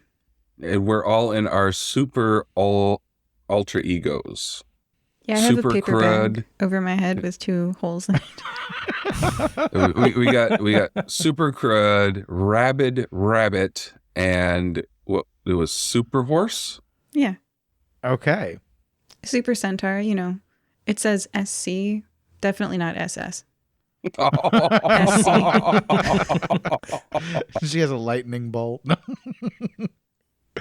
All right, so the docks, night has fallen now. Their hideout, from where they told you it was, it's not on a main road. How are you guys approaching the hideout? Well, Super Crud has rabid rabbit by the ears, and we're above it. Okay. So the two of you, what you can see is there's some mooks walking around outside. There's a bunch of cars there, so it's hard to tell how many are there to be repaired, how many are their actual vehicles. So you can't get a great sense of how many people are in the building. But what you can see is there are 4 or 5 guys out front and 3 or 4 guys out back. All right, RR. All right, RR. You take the ones in the back. I'll take the ones in the front. Can you handle that? Sure thing. Let's do it. All right, get ready to fly. Toss. Ah! So I'm a superhero. Ah! How high up were you when you dropped Chico? Oh, just like one story up. Okay. What? In his head, he was like falling forever. So you're dropping. Not high enough to hurt him. Yeah. So you're dropping Chico in the back. You're landing in the front and starting combat. Am I understanding that correctly? No, Super Crud has seen the way the guy fights. He is not gonna go to the front. He was trying to build the guy up. He's staying in the back. Great. Okay. That's awesome. Barbara, what are you doing? I'm going to send you this image of what I'm doing, Uh-oh. which is very descriptive for the listeners, I'm sure. Sorry, guys. Well, you can describe the image. I want you guys to describe the image. Theater of the mind. That's a horse swimming in the water, and it's an angle from the bottom. Horses apparently like swimming. They have giant lungs, so they can float super good. The question is, are centaur lungs in the human part or the horse part? Yes. Both. Okay. That is strange to think about. So I'm so buoyant. So are you swimming across the river? I'm under the docks. Okay. Since the river is magically enchanted to cause hydrophobia, I'm going to need a roll to see if you can overcome that. Yeah, I'm not trying to drink it at all. Is it drinking it that causes it, or is it just exposure, period? No, it's when you can lift it up in the air. You can have the water near your head, but you can't put it to your mouth. Okay. And since you're buoyant enough to keep your head well above water, you can do that just fine. Yeah. A torso above water. So far above water. She's floating like a bubble on top of the water, really. Like it's pretty impressive. And she has to keep the paper bag dry, too. That's true, yeah. It's way up there. So Man, horses look weird. So you're under the docks out front, and you guys are dropping around in the back to fight. Am I understanding that correctly? I'm in the back to Yes. fight. I don't know where Crud is. Oh, as soon as you land, Crud is punching. Okay. Oh, okay. Then let us roll for turn order. Yay. We don't get a surprise? Not on this one, no, because if you dropped him from low enough that he didn't take any damage or risk damage, they heard you guys before you came in. You're cheating. I mean, we can roll it if you want to roll for stealth. I don't have stealth. Then you're I have a probably punch. then you can roll 2d6 and see if you can beat their senses. If you want to try to be sneaky. That'll be a 7. Okay, they rolled a 10. I rolled a 15. Okay, so they see Super Crud. They don't see a sneaky rabbit folk. So I will let rabbit folk take a free round if you would like to, rabbit. Mhm. So the first thing I'm going to do is get the drop on them, get the juke on them by using duplication. And that's technically not an attack, but when my duplicates come out, they can be seen. Okay. So that was your. So you'll get a whole round. So that's your pre-action is using your ability, which means now you can do one more thing. And I'm going to, let's see. So there are buildings around me, correct? Yes. I'm going to teleport to the roof of one of the buildings at a high vantage point. Okay. All Wait, right, now, that's an ability. Never mind. I've already used one. I'm going to move behind one of the buildings at a vantage point. I think you can use 2 abilities because one of them. I'm going to say you can use 2 abilities. So if you want to teleport up, I will let you do that in lieu of attacking. Mm-hmm. One's your preparation phase, and the other one's your action. Yeah, exactly. Got it. So that's what I'll do. All right, cool. So then you are on top of that building. Now it is time for speed rolls. Mm-hmm. 16. 16. 13. Barbara, unless you come around back, you will not be involved in this combat. Oh, I thought they were on the docks. No, they dropped in the back. Oh. Our wanted to go into the back, so we're at the back. Okay, so there's nobody in the front? At There the are docks? 4 guys in the front, Oh. and there are 3 guys in the back. Okay, well, yeah. 4 sounds good. I'll take 4. Okay. She's got that collateral damage. I mean, yeah, I was gonna say she kicked 4 butts earlier. Why not 4 more? These guys do look a little bigger than the guys that were decoys. Not mooks. All right. I mean, yes, they're mooks, but they're a little bit bigger mooks. They have 1 more wound to do before you drop them. At least they have it now because you're here. Yeah. All right. So I'm In GM, I've got 8 all right. for my So initiative. Chico got an 8. Cal got a 13. You said. Yes, lucky 13. And the bad guys also got a 13. What is your speed? 5. Okay. Which actually means that you will go before they do. Yay! So Chico, for declaring and prep phase, Chico, what are you going to do on your turn? What pre Myself and all of my duplicates are going to be, lobbing potatoes like before. Because we were going to do that and then we were stopped. Okay, so you're readying your first action? Yes. Because you're And plus 3 to your first potatoes action. are energy projection fire. Okay. Bad guys are all going to prepare to attack. Cal, what are you doing? Oh, fisticuffs. So you're preparing your attack. And Barbara, what are you doing? I got a way cooler spells list. I'm on 7thsanctum.com and I love it. I'm going to read some off. 50 conjurations of lightning, hex of summon ruthless angels, illuminated divination of air and alertness. So I'm having a good time. I'm planning horrible things to the people from their feet. All right, so there are 4 of them out front. So you are preparing your action. Am I understanding that correctly? I just want to cast it. I'm underneath them. I can see footsteps walking over the boards overhead me. So you will get your plus 3. Go ahead and roll your 2 hit. I will roll their dodge. You shouldn't have any problems beating a 5. 17?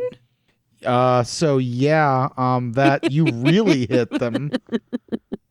And unless I roll amazingly on my soak, it doesn't matter what your damage is. Okay, I'm using a different dice roller. I got snake eyes again. For accuracy, I got 19.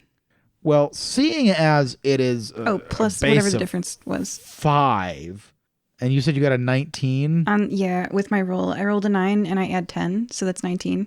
Plus whatever the difference was for the ranged weapon, right? What spell did you do to them? The Crown of Ruthlessness. Uh-oh. That sounds cool, Crown? doesn't it?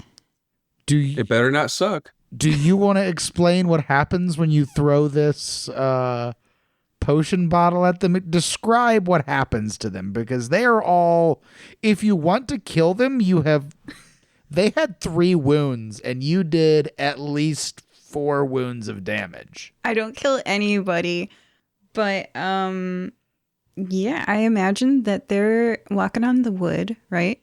Mm-hmm. And the wood, I throw a potion at the wood, right?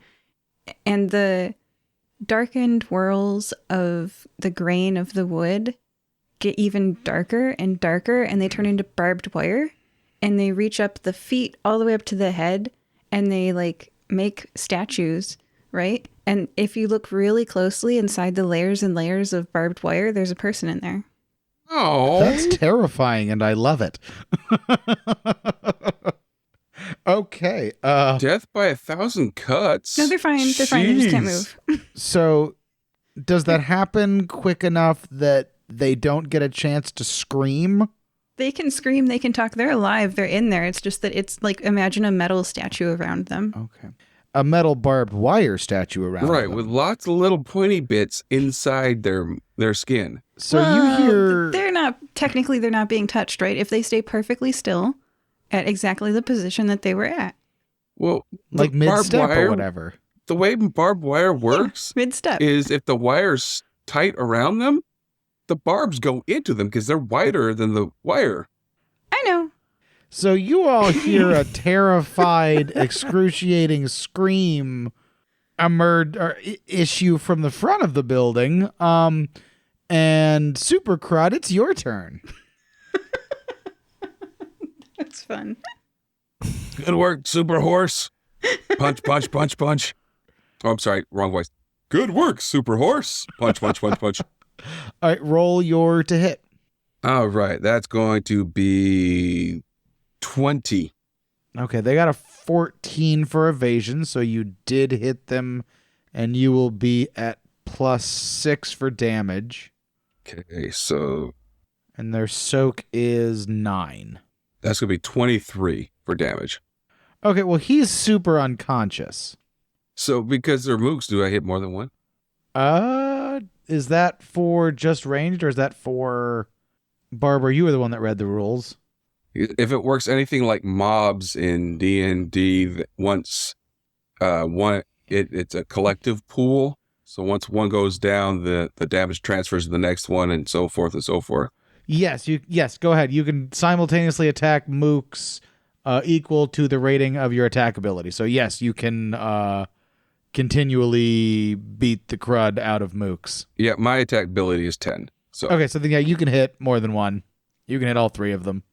okay. Or you can swing at another one? I thought it was just one hit and they all get hit. But Oh, that's right. So yeah, you take them all out. They're all super unconscious. So you guys, now the back and the front, security has been knocked out or incapacitated. I would say the people in the front, since they can still talk and scream, are still screaming, being pierced by barbed wire. They're raising an alarm of some kind. That is the point I was trying to make, yes. But it's to the See that? front. See that, RR? That is how you don't get shot. I see. Thank you, Super Crud. All right, boys. And I turned to all my scarecrows, and they kind of turned their scarecrow heads at me. Let's get into hiding. And I'm going to spend this turn. All of them can take actions just like me. So I'd imagine everyone's been taken care of. So myself and everyone else is going to go stealth and then move up around Super Crud. Okay. So we have Barbara in the front with 4 guys covered in barbed wire shrieking miserably. We have Super Crud and Rabbit in the back with 3 unconscious guards. How would you like to proceed? Super Grudge is going to just kick open the back door. Wow. Okay, you can definitely kick it in. Do you want to see how spectacular it is, or you just want to like kick it in like a regular person kicks in a door? Oh, the more spectacular, the better. Okay, roll your strength and let's see what happens. Would that be my fighting? Yeah. It's 18. 18. All right. I'm going to say you kicked the door in, and it flies and knocks the front door off too. And flies. So Barbara, as you are you still hiding underneath the dock, or have you gotten out from under? If they don't happen to notice me, that's not my fault. I'm So under you're the still docks. okay. So Can the door bounce off of all the barbed wire guys and at least knock them out so they're not, feeling the pain? well, what I was going to say is it hits 2 guys trying to walk through the front door to see what was going on, Oh, okay. knocks them, and beat my roll to see if you knock them in. Just roll 2d6 and tell me what your total is. And if you beat my total, you have knocked them into the water. Okay, well, that's a 6 and a 5, so 11. Okay. You beat my roll of 8. So, let's see. There were 4 guys. How many of them made it into the drink? 2 of them. 2 better than none. Well, 2 people wrapped in barbed wire have now been knocked into the water. Oh, I thought you said there was 2 more guys. Oh, no, 2 henchmen that were inside, 2 more mooks got knocked unconscious when you kicked the door in. and then it keeps flying and knocked 2 of the people covered in barbed wire into the water. Oh, well. Super Crud doesn't see this, so it doesn't matter to him. Oh, I would definitely notice. Can I do something to stop them from drowning? You can take your next turn to save them if you'd like to. Okay, I would like to save them. I would like to cast the unspeakable divination of the doomed priest. What? Okay, explain to me what that does. I'm going to save them. Unspeakable divination of the doomed priest. Yeah, You do okay. you. I'm going to save them with fear. So basically, 1, I really like the spells list. I'm just going to say it again. 7th Sanctum, you're awesome. And 2, it's a very good, like how Chico's player and I were talking about how tarot decks are really good inspiration for role-playing. These phrases are so good for sparking ideas because I'm thinking that the unspeakable divination of the doomed priest is that like Cassandra can see her fate, and that's terrifying, right? To know how you're going to die. So the unspeakable divination of the doomed priest is that you can see how the people around you are going to die, and like maybe you can't do anything about it. So like it's like horrible, but she's Barbara, so she actually can swim to them and save them. So she sees the deaths of the people around her, you know, and she's able to do something about it with the spell. Sucks to be that priest, but I'm not that priest. So I'm going to use the death sense around me to be like, oh no, they're going to drown. And then there's a Batman and Robin movie where Batman has to pick. There's 2 people that are, you guys seen this movie? Yeah, he picked them both. He picked them both. And I'd have that moment, right? I have that moment where I'm like, I'm Batman. And then I save both people. I just go so quickly. And you see that in the movie, like, was it the Riddler has both people over like a really long drop. He just like catches them both. He had Robin and Batman's girlfriend. Yeah. Anyway, so I swim and I get both people. And now there's horizontal statues on the edge of the dock. And you hear a moth swing by your head and go, "Great save, Barbara." A bug! Smack. All right. So, you have now brutally kicked in the front door. Barbara is saving 2 drowning people. Chico, you have not entered the building. You see Super Crud kick in the door. What do you want to do? I've gone ahead and rolled. Go ahead. Real quick. Technically, I kicked in the front and back door. You kicked in the doors. So I've rolled for stealth for myself and all of my clones. The lowest I rolled was a 10 for one of them. And then I rolled maximum for one of them, which was a 19. But Chico's got a 15. So Okay. if you're rolling for senses, let me know. Yes, they are going to roll for senses. And let me see. Unless they have a really good sense, they didn't make it. And they didn't. They got a 12. Did any of them roll below a 12? Did you say no? Just one. Okay, so they see one of them. Mm-hmm. One of the duplicates. Yeah, that was the highest one. Hold on, let me just check the other people. Okay, one of them got a 16. One of them got 16. Oh, okay. That beats the majority of us. Okay, then the majority of them have been spotted by the leader of the group, Grizz, who you notice is a really muscular for a goblin. Mm-hmm. Yeah, me and all of my rabbit scarecrows tried to quietly hop in there, and Grizz just pointed us out because we're scarecrows. Yeah. Did you say with your duplicates, then he has to make an additional roll to see if he attacks you versus the duplicates? A sense check to be able to target me instead of the duplicates. He said he rolled a 16. Yeah. Then he makes it. Well, that was against your stealth. Stealth. He'll have to make another one when it's time to attack you if he decides to attack you. So and once he rolls it, he doesn't have to roll again. The same with all the other ones. Cool. Then, so you are going inside. What you see inside is a typical mechanic shop. There's some cars up on lifts getting repaired. There's a couple of really kind of souped up Barbie-sized cars in there that you can see. And Grizz and 3 of his lieutenants, who are much bigger than the mooks you guys have been fighting, are all sitting around a table. They were playing cards, but they've obviously been alerted that they are under attack. No. Was it the screaming? Was it the screaming and the barbed wire? Or the flying doors. Maybe you should change your hero name from Super Horse to Barbed Wire. Oh, that's nice. That's cool. BW. Yeah. Title idea. So, so they are ready to fight you guys. So it is roly time. Speed, right? Yes. I've got a 10. 14. Are we doing this like every single time? That was the original plan. I'm just going to do it once per combat now because I'm not having us roll all night.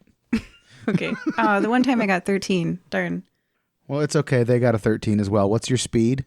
+7. +7. All right. That means you're going to go before them. Yes. What did you So get, Super excited. Crud? 14. 14. And Chico, what was yours? 10. All right. So it is going to go Super Crud, Barbara, bad guys, Chico. All right. So, Chico, what is your plan? What are you going to do? I'm going to. Well, I know who Grizz Whistlefizz is. Me and my clones are going to focus down Grizz Whistlefizz with some potatoes like we were going to do out there. But everyone beat me to the punch. I'm just helping you out, showing you how to do it. No, it's awesome. Chico's just a little slow. He's just a little green around the gills, just trying to figure it out. So mechanically, which of the preparation phase things are you doing? For preparation, we're going to, I'd imagine, get into range, and then for the action, it's going to be energy projection. Okay, so you are going to, for yours, you're going to take a turn to get in range. Am I understanding that correctly? Yes. Okay. That means Grizz is actually, it seems like he is getting up to run to go hit what looks like there's like a big red button in the back. And his 3 lieutenants are going to prepare to defend him. So they are standing up and kind of like getting big and bad in front of them. They're actually going to roll defensively. So they're going to get a defensive bonus. Barbara, what are you doing? I have climbed up onto the docks because I have been putting these statues here, decorating the place, right? Mm-hmm. So I'm already on the docks, hopefully. Yes. Okay, and I have a ranged attack. So I'd like to think that since the door is gone, I can throw a potion. Yes. None of these guys are mooks, though, so we'll only hit one of them. Okay.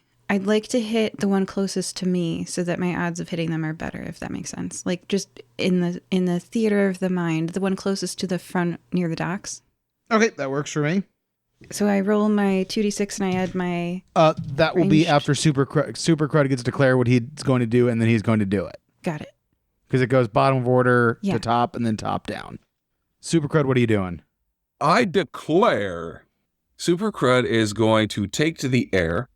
He's going to fly over the lieutenants and Grizzly Bear, land between the button and Griswold, and punch the heck out of Grizzy.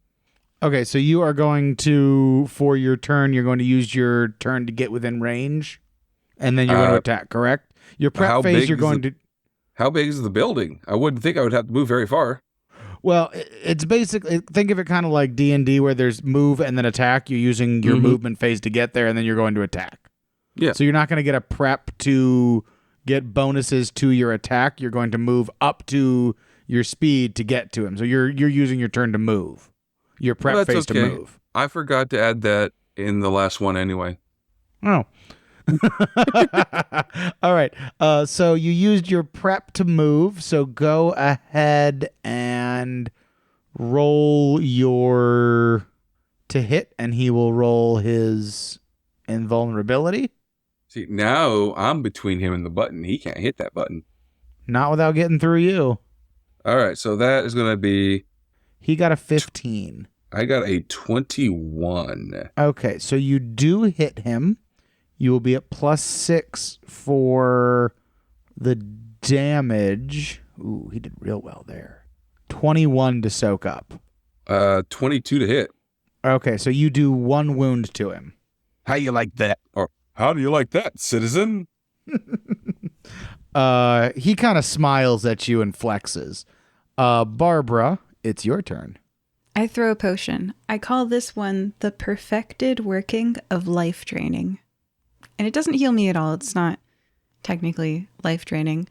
It's not really perfected yet, but it definitely hurts other people. So I throw the potion, and I'd like the potion to hit the goblin closest to the dock inside the building. His evasion was 11. Okay, I rolled a ranged weapon to hit of 21. Okay, so you super hit him. To hit, there is no levels of success, so you got him real good, but you do get... you're probably going to do some good damage to him because he got a 9 on his soak up, and you're what, plus 11 for damage, plus whatever? Plus, I have an accuracy rank of plus 10. And So you're plus 21 to... I got a 10 on the dice. That's 31. So that's 3. He took 3 wounds from that. So explain to us what happened. I threw a bottle, and the bottle hit this goblin. And when it hit them, like, it exploded, and a puff of red smoke erupted from the explosion site. And that red smoke, like, caved out the tissue, like 3 centimeters deep everywhere it touched. It just Gross. scooped out the tissue. Yeah, I'm not so good at the drinking it yet, but I've got the taking it down. You just skinned this guy? Well, like down to the bone, yeah. Flayed him more than skinned him, because the Just skin's down, still just on. down to the bone. Not Yeah. any more than that. Just down to the bone. Like 3 And- centimeters. Like, really, it depends where it hits, you know. Only about half of his body. That should scoop out the nerves. It won't be painful, right? Right. I mean, That's true. So just you another broke, day. You just broke the rule that you swore to uphold and not killing anybody. I didn't kill anybody. I have to choose to kill people in this game. You scooped out his skin. He's going to die. No, because it's in the Infection. air around him. You just got to catch it and put it back if you want it. I mean, I don't have that part down yet. But it's still Hey, there. if you want your skin, go get it. It's just in the mist. All right. Which is inside the bottle. There you go. See, Barbed wire, It's fine. You're lucky Cal's not here. You'd be getting violations. it's in the bottle. It can go back on. Grizz is going to swing at Cal. Bring it. So roll your evade and tell me what that number is. 14. I get +6 to that. You rolled a 14 plus 6, or your total is 14? Total is 14. Total. Okay. Then he You can't does roll hit- 14 on 2d6s. Fair point. I'm great at math. He does hit you, but only by 1 extra, so damage, unless you roll real bad, shouldn't be too bad. Ooh, unless I roll really well. That's going to be a 19. 19 to soak. All right, you take 1 damage. That's okay. And- I get regeneration at the end of my turn. But you said Cal he's been invulnerable, or Supercrud's been invulnerable to this point, right? Ooh, canonically. This is the first he time. has. Yep. So is there anything that affects Supercrud a la Kryptonite for Superman? That's cool. Yeah, this is your very last adventure as Supercode, and we finally find out what your kryptonite is. I never thought about the kryptonite. It can be it could be an HR. That's the thing I'm Letterhead. trying to go for is an Red HR ink. thing. It's pink ink on an employment form. It's where he gets touched. You know how you got the What the doll? It's like where did he touch you? Cal, It was foreshadowing from the beginning of the episode. that's inappropriate, Cal. All right. So Exactly. That's why it's his weakness. since Grizz is so small. I When love he where this is going. swings, think of it like a speed bag. That's what just happens. Like, Cringe in real life. Doubled over in real life. and that's what Grizz does to you. Oh He no! found And it his is one the weakness, first- his it's the f- testicles. It's the This first time. This was a. It's Go the ahead. first time in Super Crud's life that he has felt pain like this. This is the pain that you dealt to Lothario. Remember that one episode? No. You don't remember? You What punched episode him, I was in? You punched him in the balls. Remember? No, I don't You recall don't that. remember Yeah. that? Oh my I god! do that was yeah. remember that. Yeah, Yeah, HR forget the name of the violations in episode. space. You guys Yeah, were, that for some happened, reason, lining up to take hits on one another. It was very... He asked you to punch him in the balls, and you're like, okay. And he, Yeah. Ah, okay, yep, I recall that now. There was Oh, foreshadowing. foreshadowing. You want me to do it again? It was planned the whole season, listeners. Yeah, we're so good at planning. All right. Yes, he has the one weakness every other man has as well. Who would have thought? Not Unix. Fair point. Fair point.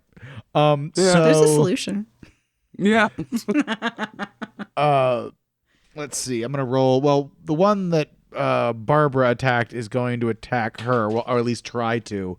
Barbara, what is your roll? Your evasion for? They rolled a 13 to hit you. Okay, my evade is +3. That's a 10. All right, so they do hit you, and it's +3. And for damage, they rolled a 14. Does that mean... Roll your soak or your toughness. I don't have either of those. Then it's just 2d6. You don't have invulnerable? No. I'm sorry. You're going to hurt. I got regeneration, so as long as it doesn't do 11 hit points to me, I'll live and then kill them. What? You mean like the last guy? That's this person. I mean, they're missing 3 centimeters of flesh. And it's in a bottle. just- You want me to throw this out? Do you want me to throw this out? You described it I as to the do. bone. Yeah. Let me just pour your skin back on you. Yeah, you want this back? To the bone, you say.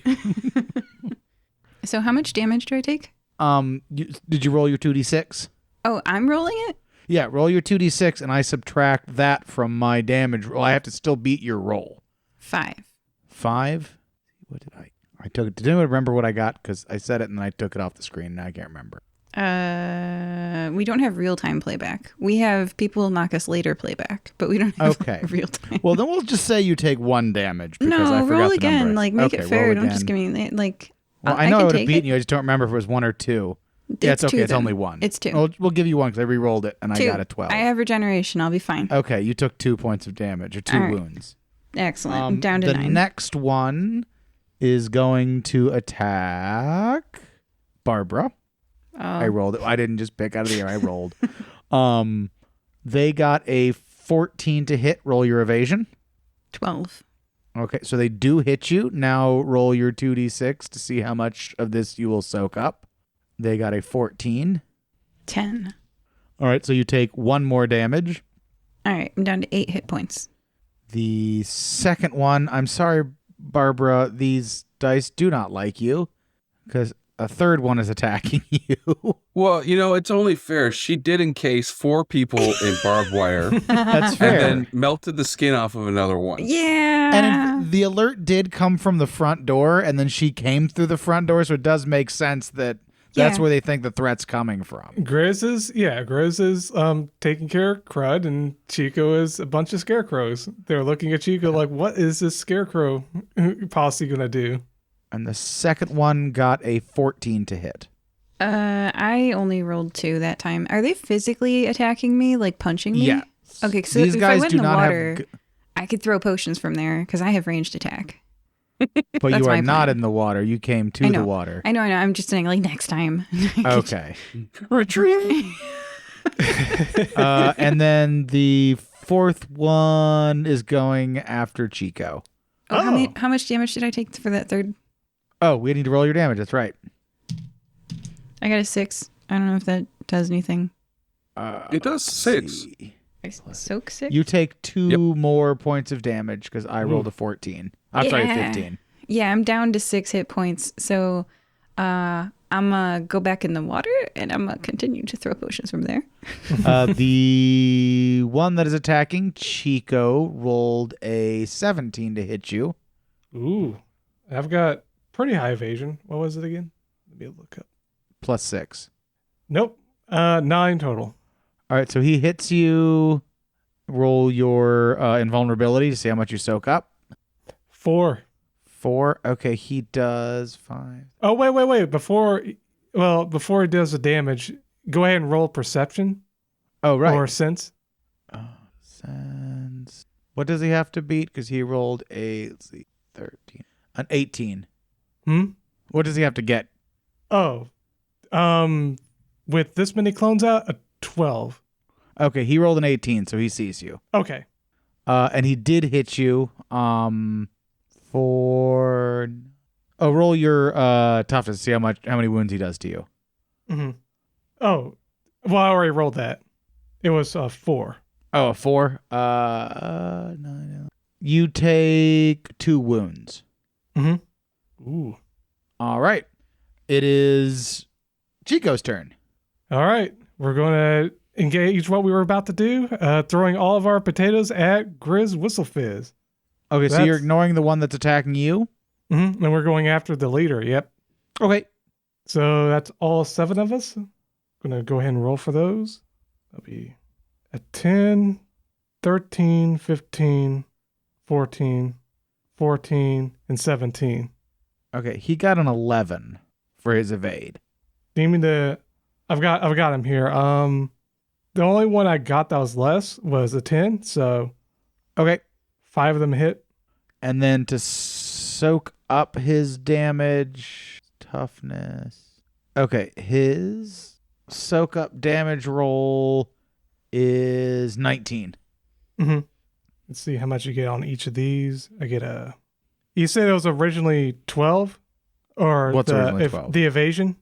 His original evasion is 12. Okay. Mm-hmm. Okay. Ooh. Okay, so I've got a 14, 12, 12, 17, and 22. So the 22 is the only one that actually does damage to him then. Mm-hmm. So he takes 1 wound. Ooh.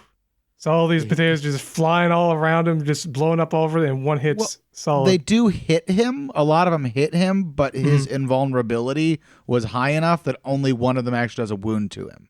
So like they're hitting him and he's burning and he's dodging and they're doing like they're bouncing off and giving him like cigarette burns, and then one of them like gets him in the eye. And That didn't work. This got to deal with. I'm in trouble. All right, so it is again the prep phase. So Chico, what are you gonna do? And keep track of your bonuses, because I realize we actually haven't been giving those bonuses. So Chico, what are you gonna do? Oh yeah, the bonuses we get. I should have added some of those bonuses, those damages. At this point, let me take a look at what I got. If I'm reading it right, ignore me, never mind. Chico is going to burrow and have his duplications start attacking. Okay, so you're going to use your ability to burrow. Yes. The bad guys are going to prep their defenses. Actually, no, they're going to get ready to fight you all because now they're all engaged. Barbara, what are you going to do? I'm going to run and leap and fly through the air and splash into the water and then paddle there with a pool of red around me as I recover 1 wound at the end of every round as a free turn, and then throw a potion back at them. Okay, so you're going to use your prep phase to move an action to get out of combat. Yeah. Okay. And that leaves Cal. What are you going to do? He is going to prepare to attack. All right, so you get +3 to hit. So go ahead and roll your hit on Grizz. Okay, so first, he gets the he also has regeneration, so he gets the wound back at the end of the last round. So, Super Crud returns the smile that he received and says, You shouldn't hit someone there, citizen. And returns the kick. All right, roll to Right. hit him. Right where he got kicked. You guys are vicious. Playing a game of Rochambeau over here. So that's Ooh. gonna be 23 to smack the guy's little giblets. Okay, you beat me by 1, so you get him, but you only get a +1 on Yay. damage. Alrighty. And his soak up is 20 even. 15. I rolled. Okay, then he takes no damage from it. Well, that's not cool. Apparently he's wearing a cup. Apparently. Or he just doesn't have any. Or you kick him and he's like, ha ha ha ha ha, I'm kind of into it. A eunuch, I see. I don't know what's going on, but it doesn't sound good. Barbara, it is your turn. I'm floating in the water. The water's turning a bit red, and I throw a potion back at those people who took half my hit points in one turn. Are you going to hit the same one you hit before, or are you aiming for a different one? Same one I hit before. All right. Roll to hit. My ranged weapon is a 17. That one's evasion is a 14. So you hit him, and you're +3 for damage. Which is after the +3, 22. Do you want the name of this spell? Yes. Incantation of Transform Misfortune. So what happens then? With these spells, if you're okay with it, I want you to tell me what's going on. They start to turn into a frog, but Okay. it goes So- wrong.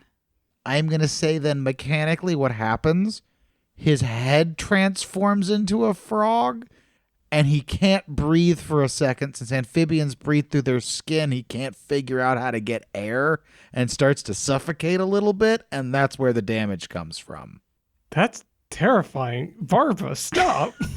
Well, I was kind of keeping it in line with all of the other terrifying things Barbara has done tonight. And she's so bubbly. She's like, haha, you're going to die in a horrific way. Yay! I'm kind of thinking like I'm getting a little bit of like Abby from NCIS vibes from her, like cute and bubbly, but also has a dark side. Nobody's dying. Officially, canonically, I have to choose to kill you. You're fine. That's true. That's true. Don't do crimes. All right. Or your skin will melt off. The one with one wound left that Barbara has almost suffocated and burned off half of his skin. It's in a bottle. You can pour it back on. Barbara, just beat my 2d6 and see if this guy even wants to keep fighting. And I rolled pretty low, so just give me a 2d6. 9? 9. Okay, he's going to try to run away. He doesn't want to fight this fight anymore. I don't blame him. All right, so he's running. The second one on you is going to... Hey, after you're done wigging out, you should come back to the fire-breathing kittens hall and I'll pull your skin back on. You hear him go, maybe I'll think about it. As he Ribbit. hops away because he's mostly frog at this point. You burned Why away do half I his create human arch side. nemesis? I don't understand. That sounds like an amazing villain, like half frog, half goblin.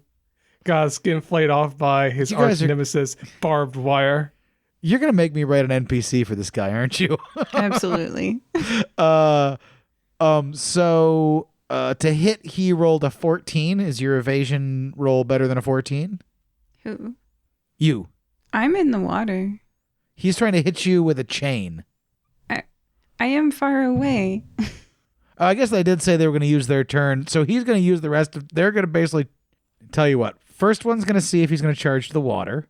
First one is not going to charge the water, so he's going to pick a new enemy to attack next turn. Second one is also not going to go to the water. He's going to pick a new enemy next turn. Fourth one is going to come for you, though. Actually, no, there was 3 on you. The last one's on Chico. So they've all decided Barbara's not worth it because she does terrifying things. Maybe they should fight other people. Grizz is going to swing at Super Crud again. That was not a roll.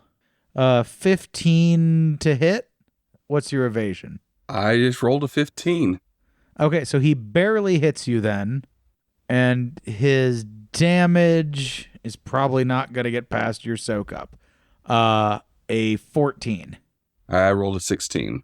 Okay, so he hits you but does no damage. You kind of turn a little bit to the side as he tries to clobber you one more time. Oh, he crossed his legs.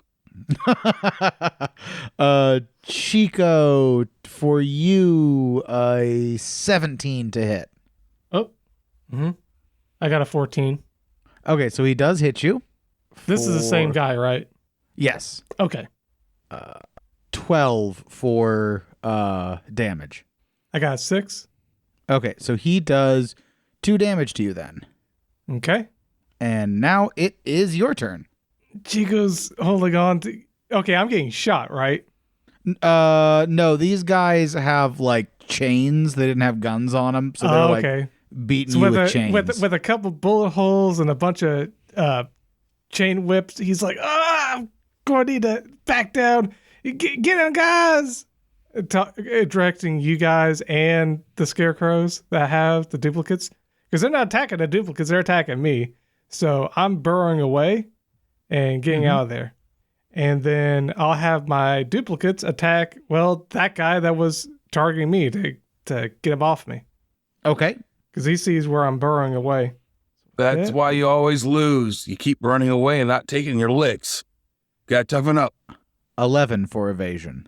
So they're attacking with just carrots at this point. See? Pointy carrots? And they're very pointy. Oh, you do know that that Cal killed a guy with a carrot once? Really? Like a pencil. No, it was a carrot. No, like a pencil. Through I'm the confused. eye. He made it disappear. Yeah, no, it was a carrot. What episode? It was the dream episode.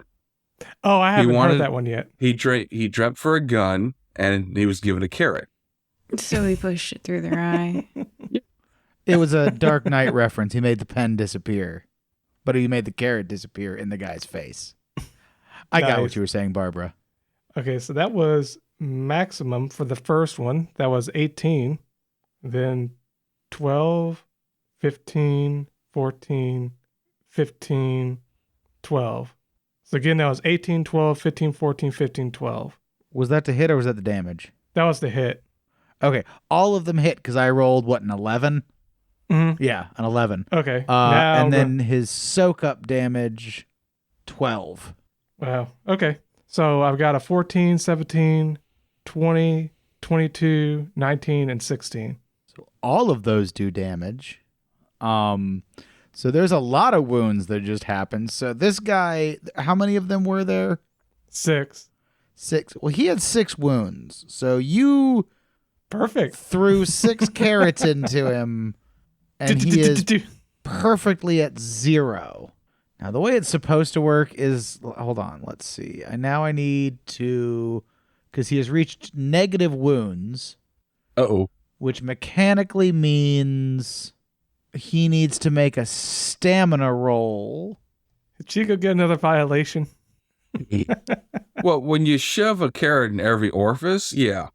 What's an orifice? I'm not going to deal with all. He is, I'll just say he is unconscious. You've knocked him out. Or if not, his morale is broken. He's going to try to run next turn. Because I'm supposed to make a roll to see if he stays on his feet. And if he does, he's going to try to run. So let's see. Well, a 2 and a 3. With that, I'm going to say no, he did not make his roll, and he is unconscious. So it is now... Chico, what are you planning on doing next turn? How long do these duplicates of yours last?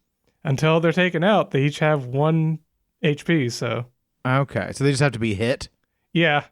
See, and I just realized that I could just avoid getting hit by burrowing and letting them do all the attacking.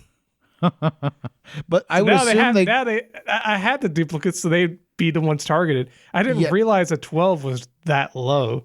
They do count as mooks, though, so they will be taken out in 1 turn. Ah, that's fine. But so you are going to stay burrowed and let your straw people defend you? Yes, for as long as they stand up. The bad guys, none of them are attacking Barbara anymore because they decided that's a bad idea. And I'm So- far away. Yeah. So high is Cal, low is Chico. Hi. So 1 is after Chico. 1 ran away, 1's unconscious. Yeah, there's 2 left. And 1 is going after Cal, and Grizz. Grizz is actually going to try to push past Cal and hit the red button. There's a red button. That's what Yeah, he was that's- trying to get to. That's why Cal put himself between him and the red button. Ah. And Cal, it is your turn to decide what you're going to do and then do it. You skipped Barbara. Oh, you're right, Barbara. What are you going to do? I have a spell. So you're going to mess stuff up. I'm going to take out some of the people and make them unconscious. Better to be arrested for justice. That's a great idea. I love it. Super Crud, what are you going to do? Super Crud wants to grab onto Grizz, fly him up into the air, and drop him. Is there a mechanic for grappling?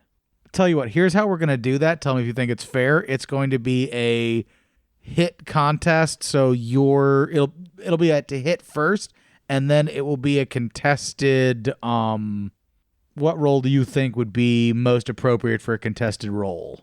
Fighting? Yeah. Or might? I think fighting. Okay. Then it will be a contested fighting roll. So roll to hit him first. Okay, that is going to be a 22. Okay, so you hit him. So now it's a contested fighting roll. 21. 22. Okay. So are you picking him up in the air and keeping him there, or are you picking him up and dropping him? What are you? I am picking him up, going straight up as high as I can, and just dropping him. Okay, it's a single-story building. Oh, we're going through the door and up. Door's right there. I didn't understand that you were trying to take him out of the building. I will say that is going to take an additional turn, but you do have him grappled, so he can't do anything this turn. You've completely basically stopped him from moving. Okay. Can I counter with we're outside the door at least, and the next turn will be taking him straight up? Yes, that's what I can say. So you are outside with him, but he will get one more chance to break free since you prepared to get your advantage to attack him. You attacked him, you got him, and then you had to move. Does that make sense to you? Mm-hmm. Okay.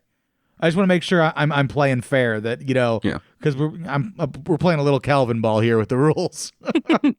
But that also means that I'm away from his mooks. Yes, you are. So you've taken Grizz out of the combat.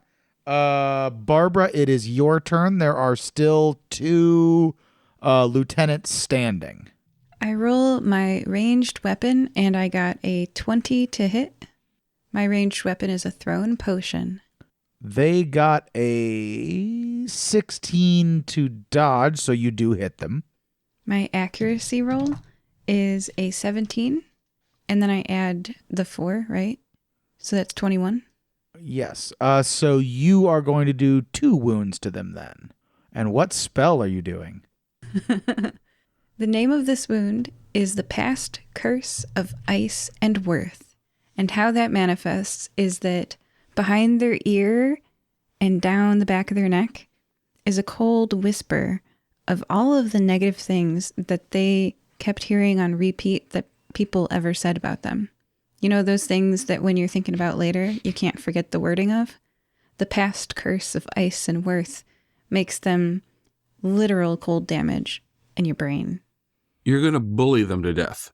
Not to death. They don't die. Nobody dies in this game. I'm a hero.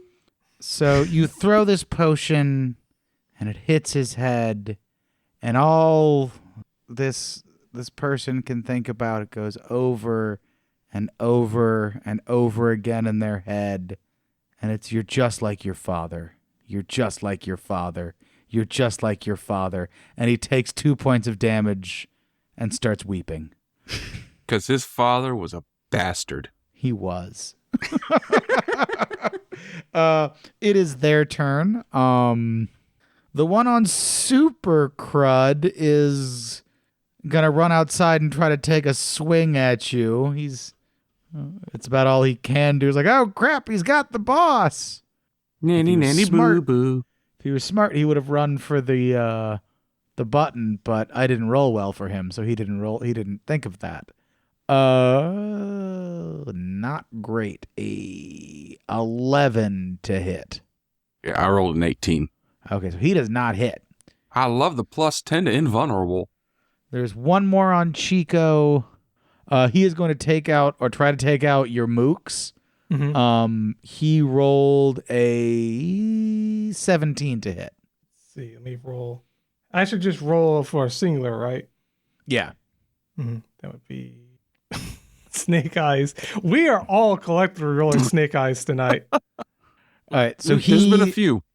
Yeah. All right. So then that'll be plus 16 to hit for damage next turn. So a 34 for damage. I don't think you can 6. beat that and take at least one. So he wipes out your mooks. Your mooks are gone. He realized at that moment they were straw. It's like, oh, dag nabbit, I thought I was going to hit me a rabbit. Straw. Chico, it's your turn. Oh, no. And that's the only time I can use it. I can only use it once per scene. So I used it. This is still the same scene. So I can't use duplication again. So what am I going to do? What did Stay you in the declare? ground. You're staying burrowed. You declared that you were going to stay burrowed and let your people attack. I'm going So, to now that you're doing- I'm out of sight for right now. I'm going to stealth so I can get back into an advantageous position and move myself. We're inside of a building. Is there like a second floor? That I would can have get- to be next turn because you declared you were hiding underground and letting your straw people do the attack. So next turn. So you've declared, since we're at the top of the order again, you've declared now you're using your ability to do stealth and you're going to use your turn to move out of the burrow. Is that correct? Mm-hmm. Okay. So that is what you will be doing your turn. The bad guys, Grizz is going to try to break free of this hold, obviously, and he's also going to scream at his two lieutenants, somebody push the dang button. Well, I mean, he's going to get let go. Yeah.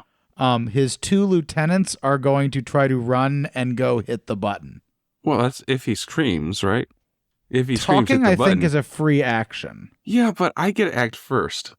You do, so you're going to screw up Grizz. You're gonna mess him up. I guess we'll see how bad it is. He's still got some hit points, so unless it is possible, that is what Grizz is planning on doing. We'll see if it happens. And then, Barbara, what are you gonna do? Okay, so I'm loving this website. I really am. I'm definitely going to attack a lieutenant, right? Mm-hmm. There's only one left, right? No, there's two. Okay. One's almost dead. Do I roll now or later? Later. You're just declaring what you're doing, so you're going to attack. I'm going to attack. Super crud. I'm going straight up with Grizzy, and I'm going to, once I get up to the very top, I'm going to drop him on top of his lieutenant. Okay. So I'm not going to say you have to hit because you've already grabbed him. It is just going to be a contested strength roll. I'm going to give, or fight roll. I'm going to give him disadvantage since you've already got him. I think that's fair unless you disagree. No, that's fine. I will take your advantage. With disadvantage, he got a 19 for fighting. I got a 20. You've beaten him by one every time. That is really impressive. I'm just saying. I rolled a 6 and a 4, and I got a plus 10. Okay. What is your flight movement? 5. 5. Okay. I'm going to let you roll 5 times, and he is going to roll his toughness against it 5 times to see how much damage he takes from this fall. Okay. Because what I'm thinking in my mind is you use your full turn to fly up and you're going to drop him, and it just multiples of that damage. So his first one, he soaked up 16. 27. All right, so he's taken 1 damage. His second one, 24. 22. 2 damage. No, I'm sorry, that was 1 damage. So he's taken 1. The next one, 18. 21. He's taken 2 damage. Fourth roll, 19 again. 21. 3 damage. Last roll. Ooh, an 11. I'm sorry, a 12. That's as low as I can roll. 22. All right, so he takes a total of 3 damage. He is not looking good, but he does survive the fall. What about his lieutenant that he got dropped onto? Oh, did you say you were dropping him on a lieutenant? Yes, I did. The lieutenant's going to make an evasion roll to see if he can get out of the way. Roll to hit on the lieutenant. Roll to hit. Okay. 19. 19. Okay, you do hit him. I will let you decide. Do you want him to take the same damage Grizz took because you threw him on top of him? Or do you want to roll different damage for him? I think the same damage would be fair. Okay, then he takes 4 damage. He's out, which leaves the one that was weeping about his terrible father.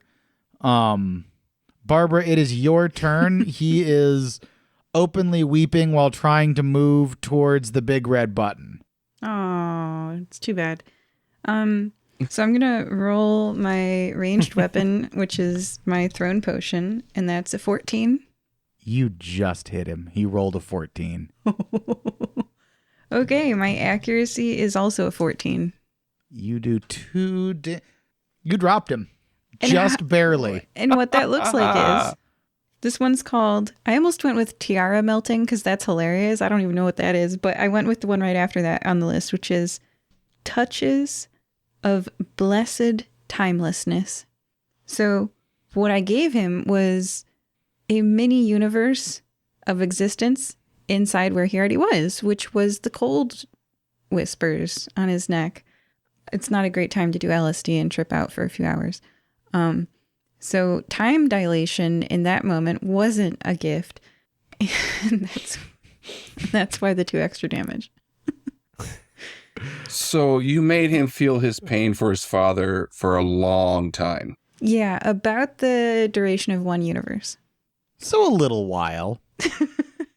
Okay, yes, your new character is just as evil as your last one. Even But she's- more. So I he's was- not dead. He's had a while to think. It's been about a second, though. But yeah. You're but right. he Even more because she does it with a smile. So you see The question is, does Barbara know what the potions she made does? And I'm thinking no. Doesn't matter. She can clearly see the results. Yeah. I So would this love potion- to watch Barbara make like potion making, like I don't know, singing the pop music while she's like mixing whatever's flying around. And it's blindfolded because she doesn't know what she's doing. so this potion hits him in the head Yeah. and it breaks and it gets in and you see him just curl up in the fetal position and go catatonic. It worked. It's effective. He's not dead, But he but wants his to be. soul is. Hey. You killed his will to live and you see him willing himself to die. Oh my goodness. Just because of some touches of blessed timelessness. Blessed by whose definition? All right. So you guys it's Chico, it is your turn, and you have a bloodied Grizz Whizzlefizz laying on the ground. You are up and you are stealthy. Mm-hmm. Oh, let me roll for stealth. That's a 14. He sees you. So as you crawl out of your hole, he's bleeding. He's like, I see you, rabbit guy. Oh wait, is everyone not pretty much incapacitated? Yeah, he's the only one. Well, just like Kronk from the Emperor's New Groove, I'm going to be like sneaking around. Everyone can see me. I'm actually humming like a sneaking song. And I'm going to grab one of the handcuffs from Crud while doing this and go up to Grizz Whistlefish while humming this tune and like handcuff him. Be like, I did it! He's still conscious. He's not going to just let you. Well, he might. Beat my roll and see if he'll let you handcuff him. What's the Just roll? 2d6. Just roll 2d6. Okay. Whew. I got 9. You beat him. I got a 7. So you come over with the handcuffs, and Grizz is like, fine. Holds up his hands like, I didn't want to work for this bitch anyway. Wait, work for who? Well, that's a very good question. I'm working for the Sephosi crime family. It's the Foxy crime family. I never heard of him. Y'all ever heard of him? It turns his attention to the crud, super crud, and barbed wire. What a fitting name. What a fitting name. Everyone around Nicomoy knows about the Safiosi. I don't. Yeah, you're not from Nicomoy. That's true. Super Crud lands next to y'all.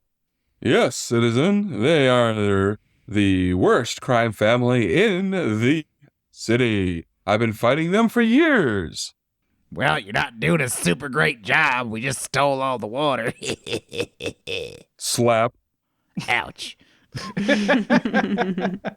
You see what crime got you? It's your fault. I uncork the bottle with the dude's skin so it'll float back to him. He was somebody that ran away. Yeah, it'll find him eventually. Oh, okay. Oh my god. And now he's gonna be screaming in pain and running away from the spectral like flesh thing chasing after him, not knowing exactly what it is. It's your He's own nerves. He's also half frog. Oh, it's the same. Oh my god. Why do I make arch villains? I don't understand.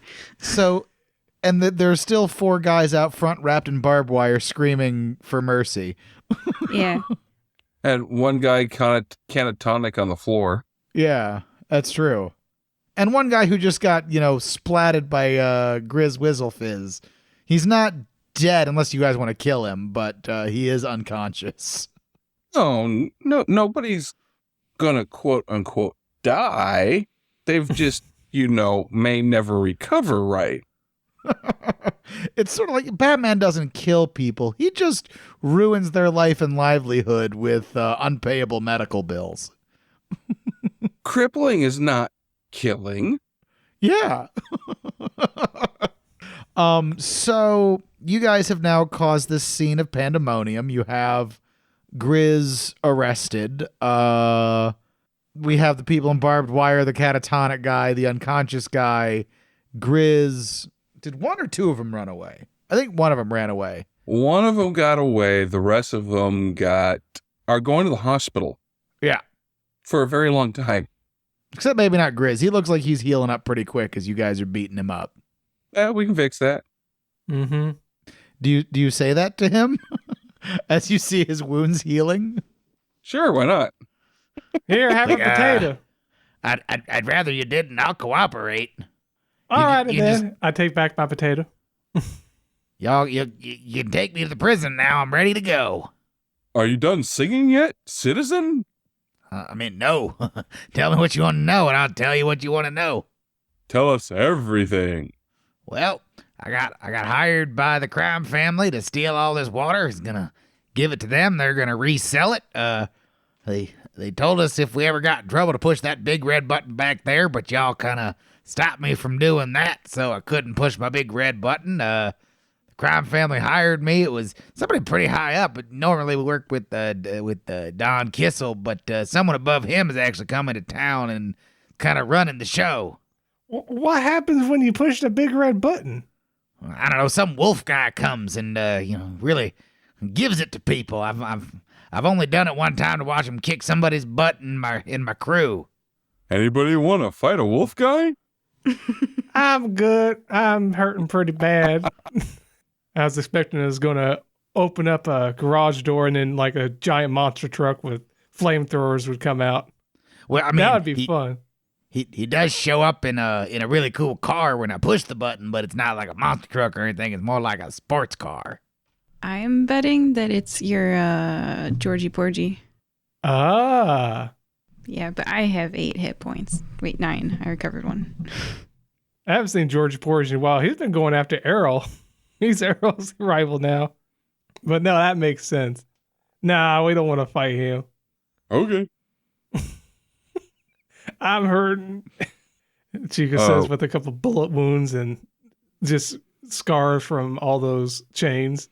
I'm ready to go home. Crime fighting's hard. I told you. Yeah, you told me. But it was sure fun. Well, you've definitely disrupted our operation here. We're not going to be stealing any water for a while. No, you're going to the hospital and then jail. Yep, that's the plan. Meanwhile, we're going to confiscate your cars. I mean, they're going to go to police impound, right? Sure. All right, that's fine. Do what you want. We're just leaning into the whole, yep, this is the process. Yep. So now the Super Crud Mobile. They are all rather small. They're goblin-sized. That's Do you guys okay, want I'll to hear fit. two more potions before we I'm head out? afraid. I'm Well, afraid now. if we have to, then we have to push the button so they can be used. No, I'll tell you when I sign off. Okay. So as you guys are hanging out in the garage, Batmoth flies in and doesn't land close enough for any of you to smack him because he knows better now. A bug! So you guys have done a really impressive job here tonight. Well, of course. I was It's thinking Super Crud. maybe we could form some sort of like group of superheroes and call ourselves like the Great Friends or like the League of Justice or something. I'm just spitballing ideas here. If you guys have better names, I feel like we could really help each other out. I'm not really sure about that. Crime fighting's really hard, and I might not be cut out for it. But Batmoth, where were you tonight? And not only that, where were you for the past, I don't know, a couple months? You told me to go start fighting crime, and I haven't seen you in forever. Well, I've been fighting crime in Motham, and I didn't fight tonight because I'm a moth, and those guys are goblins, and those are a lot bigger than moths, and I don't have superpowers or anything. Like, my superpower is I'm rich and kind of crazy, so I'm not going to fight people that can actually kill me. I guess that makes sense. I don't know too much because I'm just a little rabbit. But I guess that sounds about right. What do you think, Super Crud? So your role in this group is the financial backer? Yes. And also, like, I'm pretty good at detective work, and I've got a really great informant network and some great technology that we've taken from the space station that fell. Well then, welcome to the League of Extraordinary Beings. That's a lot better name than I had. But like, listen, my money, it's really available to you guys. Like, since we're all part of the League of Extraordinary Beings now, like, I've got lawyers on retainer. I can help you guys out with any sort of like legal issues you have as the I don't know why I'm slipping into New York with this guy. Do you settle hospital bills? Usually I'm the one sending people to the hospital. No, you're not, because you're small. Okay, I'm usually the one sending insects to the vet. Batmoth. I meant for other people. I mean, sometimes, yeah. Good. I need good, like, insurance. For you? Like, when you have car insurance and you can pay for the hospital bills of the people who you hit with your car. Oh, yeah, that seems totally reasonable. Now, that guy, he points to the guy on the ground, is going to need some serious therapy. That's out-of-network coverage. I don't know if we cover that. Do you cover dental? Because I'm a rabbit, and I have, like, really big frontal incisors, so, We can work out the details on that later. Alrighty then, free dental, yay! Batmoth. Also, didn't we need like good lawyers for like the legal stuff to keep the bad guys in like jail? Look, and I don't do the DA stuff. I could absolutely use my wealth to actually better the city. I don't do that. I fight crime individually. what's the DA? I don't know anything about DA. I'm RR for Rabbit, and then we got BW for barbed wire, and then we got Super Crud. DA stands for dumbasses. And I know what that is. I'm BM, Batmoth. And with that, he flares out his cape and on his wings and flutters out the door. Bye. You have all solved my water stealing crisis puzzle. Congratulations. So tonight we have been joined by Chico Barrett. This was a harrowing experience. I kind of wondering whether or not Crime Finds What's Always I wonder if it's worth all the fame and the glory. I mean, I'm getting free dental now, but maybe I should be looking for another type of hero doing thing. I'm not sure. Cal/Super Crud. Remember, kids, it's not a B&E when you're a hero. And Barbara Anjali. In my left hand, I hold a potion that says Lances of Electrical Ooze. And in my right hand, I hold a potion that's labeled Sustenance Deflection. I wonder what these do. I'll find out next time. Thank you all for joining us at Fire Breathing Kittens. I am terrified. Bye. Yep. Goodbye. I always forget, am I supposed to say something here? Bye. Bye.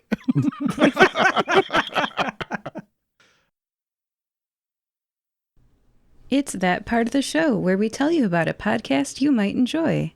Have you heard of CK and GK podcast?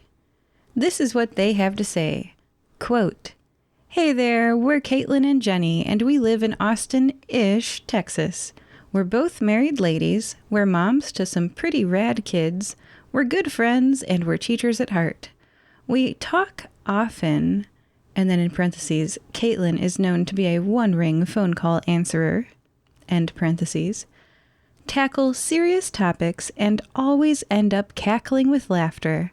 We love to put our teaching skills to good use by discussing topics that moms/non-moms/general people want to know more about but feel too old or too weird or too clueless to ask about. We're here to help you learn with levity. Have you laughed today?" End quote. Check out CK and GK podcast.